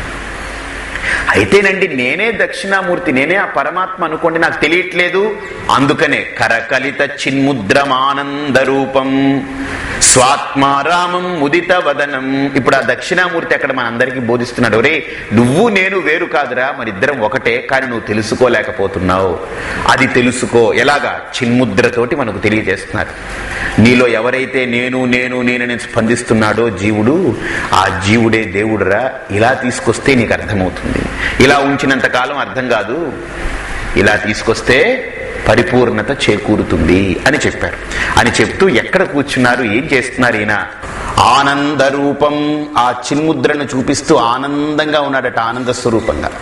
ఆనంద స్వరూపం ఎలా వ్యక్తమవుతుంది అంటే ఇక్కడ ముదిత వదనం అంటే చిరుమందహాసం. ఒక మనిషికి చిరుమందహాసం వచ్చిందనుకోండి, గుర్తుపెట్టుకోండి, అంటే వాడు లోపల ఎంతో ఆనందం పొందుతున్నాడని అర్థం. చిరుమందహాసంతో ఉన్నాడంటే అర్థం ఏంటంటే లోపల ఏదో ఆవృత్తి జరుగుతూ ఉందని అర్థం. ఒక నిష్టలో ఉన్నాడు, దాని యొక్క రిఫ్లెక్షన్ ఈ స్మైల్ అనమాట. ఏంటి? సింపుల్ స్మైల్, అది just smile. It is not laughing. Laughing అంటే నవ్వడం. చిరుమందహాసం అంటే ఏంటి? స్మైల్ అనమాట. జస్ట్ ఆ చిరుమందహాసం అనేటువంటిది it expresses the joy, inner joy అనమాట. లోపల ఏదో ఒక ఎక్స్టసీ, ఒక రకమైనటువంటి ఆనందం అనమాట. అదే ఇక్కడ అంటున్నారు, స్వాత్మారామం ఆనంద రూపం. ఇవి రెండు కూడా ఆ చిరుమందహాసాన్ని ముదిత వదనం అనేది చెప్తుంది. ఈ ముదిత వదనం అంటే చిరుమందహాసం అనుకున్నాం కదా. కృష్ణుడు కూడా ఒక చోట చిరుమందహాసంతో ఉన్నాడట. ఎక్కడంటే భగవద్గీతలో చెప్తాడు, ప్రహసన్నివ భారత్. ప్రహసన్నివ అంటే హసనం అంటే నవ్వడం, ప్రహసనం అంటే ప్రకృష్ట హసనం అంటే చిరుమందహాసంతో అర్జునుని అలా చూస్తున్నాడట. అర్జునుడు కుప్పగూలి పడిపోయి ఉంటే నకాంక్షే విజయం కృష్ణ నచ రాజ్యం సుఖానిచ కిమ్నో రాజ్యేన గోవింద కిం భోగే జీవితేనవ అంటే అక్కడ కృష్ణుడు చిరుమందహాసంతో చూస్తున్నాడు. అంటే అక్కడ కృష్ణుడు దైవంగా, అర్జునుడు జీవుడిగా మనకు ఒక రూపాన్ని చూపించారు. అక్కడ జీవలక్షణాలు అర్జునుడిది, దైవ లక్షణం కృష్ణుడిది. నిజంగా ఆ సమయంలో ఏడుపు రావడం ఎవరికైనా సహజం, కానీ ఆ ఏడిచే గుణం సహజం అంటే ఎవరిది? జీవత్వానికి సంకేతం. అంతటి సమయంలో కూడా హాయిగా ఆనందంగా ఉండగలగడం దైవ లక్షణం. అది ఎవరిది? కృష్ణుడిది. ప్రహసన్నివ భారత్. ఇక్కడ కూడా దక్షిణామూర్తి ఎలా ఉన్నారు? ముదిత వదనం. అంటే కృష్ణుడికి శివుడికి ఎంత అభేదమో చూడండి. శివకేశవులు. గీతలో కృష్ణుడు ప్రహసన్నివ భారత, దక్షిణామూర్తి శివుడైనటువంటి దక్షిణామూర్తి ముదిత వదనం. కాబట్టి ఇది దక్షిణామూర్తి యొక్క స్వరూపం. అలాంటి దక్షిణామూర్తి ఎలా ఉన్నారు? అంటూ దట్ దక్షిణామూర్తి ఈడే I prostrate, I offer my salutations. అటువంటి దక్షిణామూర్తికి నేను నమస్కారాల్ని సమర్పిస్తున్నాను. ఎవరా దక్షిణామూర్తి? ముదిత వదనం. కింద నుంచి వెళదాం మనం. ఇప్పుడు పైనుంచి వచ్చాం, ఇప్పుడు కింద నుంచి వెళదాం, ఎక్కుదాం పైకి. ముదిత వదనం ఒక గుణం తీసుకోండి. అంటే చిరుమందహాసంతో ఉన్నవాడు. ఎలా వస్తుంది చిరుమందహాసం? స్వాత్మారామం. తన యొక్క స్వాత్మలో ఆరామం అంటే రమిస్తూ ఉన్నాడు. ఏమిటి ఆ స్వాత్మ? ఎలాంటిది ఆత్మ? ఆనంద రూపం. పైన చూడండి. సరే, ఈ ఆనంద రూపాన్ని ఎలా వ్యక్తపరుస్తున్నాడు? కరకలిత చిన్ముద్రం. చిన్ముద్రతో వ్యక్తపరుస్తున్నాడు. అంతేకాదు, ఈయనెవరు? ఆచార్యేంద్రం. ఆచార్యులలో శ్రేష్ఠుడు. అయితే ఈయన ఏం చేస్తున్నాడు? మౌన వ్యాఖ్యా ప్రకటిత పరబ్రహ్మ తత్వం. ఎందుకైనా జగద్గురు అందరి గురువుల్లో శ్రేష్ఠుడనంటే మిగతా గురువులు మాట్లాడితే కానీ అర్థం కాదు. ఈ దక్షిణామూర్తి మాట్లాడక్కర్లేదు, మౌనంతోటే అర్థం చేయించగలడు. కాబట్టి గురువులందరికీ శ్రేష్ఠుడినా. ఎలాంటి వాడు? యువానం. అఖండమైన చైతన్య స్ఫూర్తితో ప్రకాశించేవాడు. తన దగ్గరికి తనని సమీపించినటువంటి ఆ బ్రహ్మనిష్ఠులైనటువంటి ఋషులందరికీ కూడా తన సన్నిధి మాత్రం చేత మోక్షాన్ని అనుగ్రహించగలిగినటువంటి మహా గురుశ్రేష్ఠుడైనటువంటి దక్షిణామూర్తికి నా నమస్కారము. ఈ శ్లోకం మనకు ఉపనిషత్తుల్లో ఇప్పుడు మీకు బాగా అర్థమై ఉంటుంది దక్షిణామూర్తి అంటే ఏంటి. ఉపాసన చేయడానికి ఈ రూపం పెట్టుకుంటాం. దక్షిణామూర్తికి మగ రూపం ఇచ్చి అలా పెట్టుకుంటాం. ఉపాసన కూడా దాటితే దక్షిణామూర్తి ఎవరో కాదండి, మన స్వరూపమే దక్షిణామూర్తి. అది శ్లోకంలో శంకరులు అంటారు. శంకరుల యొక్క గొప్ప విలక్షణమైనటువంటి బోధన అదే. అబ్బాయి, దేవుడు జీవుడు వేరు కాదని ఆయన నిరూపణ చేస్తారు, ప్రతిపాదన చేస్తారు. ఒక ఉపనిషత్తులో మనకు ఒక కథ వస్తుంది చిన్నది. ఏంటనంటే, భాష్కలుడు అనే శిష్యుడు, బాద్ధుడు అనేటువంటి గురువు. ఈ భాష్కలుడు బాధ్యుడైనటువంటి గురువు దగ్గరికి వెళ్ళి, భాష్కలిన బాధ్వః పృష్టః సన్నవచనేన బ్రహ్మ ప్రోవాచ సహోవాచ అదీహి భోయితి సతూష్ణీం బభూవ తం ద్వితీయే వా తృతీయే వా వచన ఉవాచ బ్రూమః ఖలు త్వం తు న విజానాసి ఉపశాంతోయమాత్మా ఇతి. ఉపనిషత్ అంటుంది, భాష్కరుడనేటువంటి శిష్యుడు బాధ్యుడైన గురువు దగ్గరికి వెళ్ళి, గురువు గారు పృష్టః ఈ విధంగా అడిగాడట, బ్రహ్మ ప్రోవాచ బ్రహ్మతత్వాన్ని బోధించండి అంటే గురువుగారు దక్షిణామూర్తిలా మౌనంగా చిరుమందహాసంతో ఉన్నారట. ఇది మళ్ళీ గురువుగారు సహోవాచ అదీహి భోయితి మళ్ళీ అడిగాడట, గురువుగారు చెప్పండి బ్రహ్మతత్వాన్ని అన్నాడు. మళ్ళీ గురువుగారు చిరుమందహాసం, ముదితవదనం, ఆత్మరూపమై ఆనందంగా ఉన్నారు ఆయన. మళ్ళీ సతూష్ణీం బభూవ తం ద్వితీయే వా తృతీయే వా వచన ఉవాచ మళ్ళీ రెండోసారి అడిగాడు, మూడోసారి అడిగాడు. ఎన్నిసార్లు అడిగినా గురువుగారు అలానే ఉన్నారు. ఆఖరికి నోరు విప్పారు, అయ్యా నేను చెప్పేశాను నీకు అన్నారట. ఏమిటి గురువుగారు, మీరు నోరు మూసుకుని మౌనంగా ఉన్నారు, నేను అడుగుతూ పోయాను నాకు బ్రహ్మతత్వాన్ని చెప్పండి చెప్పండి అని. నేను 3 సార్లు అడిగినా మీరు మాట్లాడలేదు, ఆఖరికి ఇప్పుడు నోరు తెరిచి చెప్పేశానన్నారేంటి? ఏం చెప్పారు మీరు? నోరు మూసుకుని మౌనంగా ఉన్నారు. ఉపశాంతోయమాత్మా,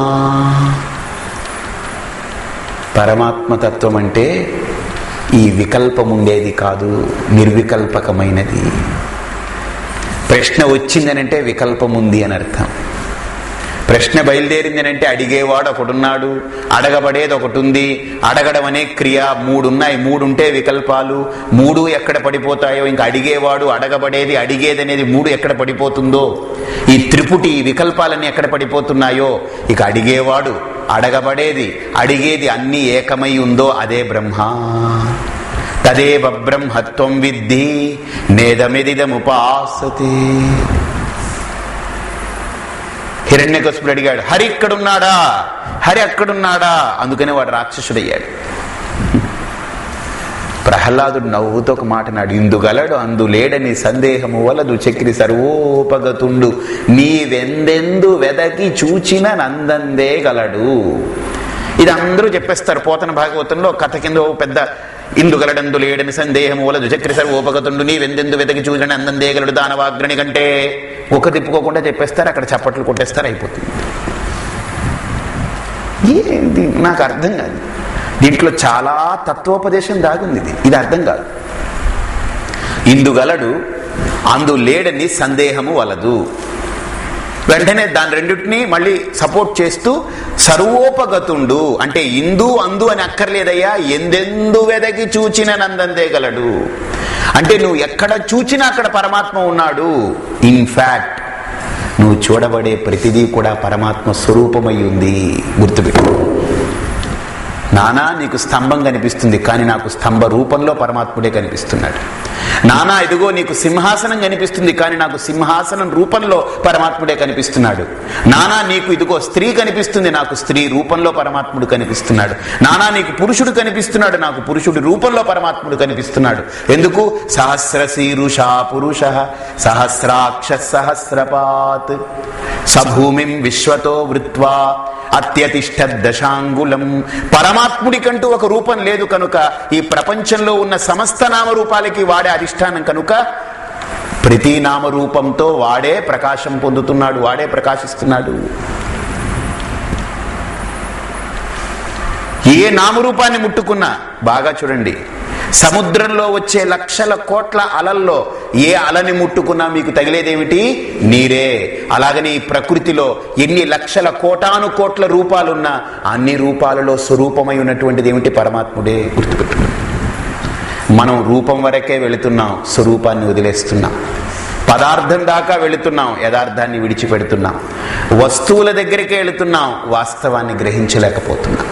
ఇక్కడ శాస్త్రం అంటుంది యథార్థపు భావాన్ని ఆవిష్కరిస్తుంది, వాస్తవిక కోణాన్ని మన ముందు ఉంచుతుంది, స్వరూప చింతనను చేయమంటుంది. ఎప్పుడైతే ఆ దృష్టికి వెళ్ళామో, ఆ చింతనలో మనం స్థిరపడ్డామో, మనకు కనిపించే ఏ రూపం కంటికి కనిపించినా మనసుకి మటుకు ఏమనిపిస్తుంది? స్వరూపమే. ఎలాగా? ఇది బంగారు ఉంగరం, బాగా చూడండి. కంటికి ఉంగరం కనిపిస్తుంది, మనసుకి బంగారం కనిపిస్తుంది. బాగా చూడండి. కంటికి ఏమో ఉంగరం కనిపిస్తుంది, కానీ మనస్సులో ఏం మెదులుతుంటుంది?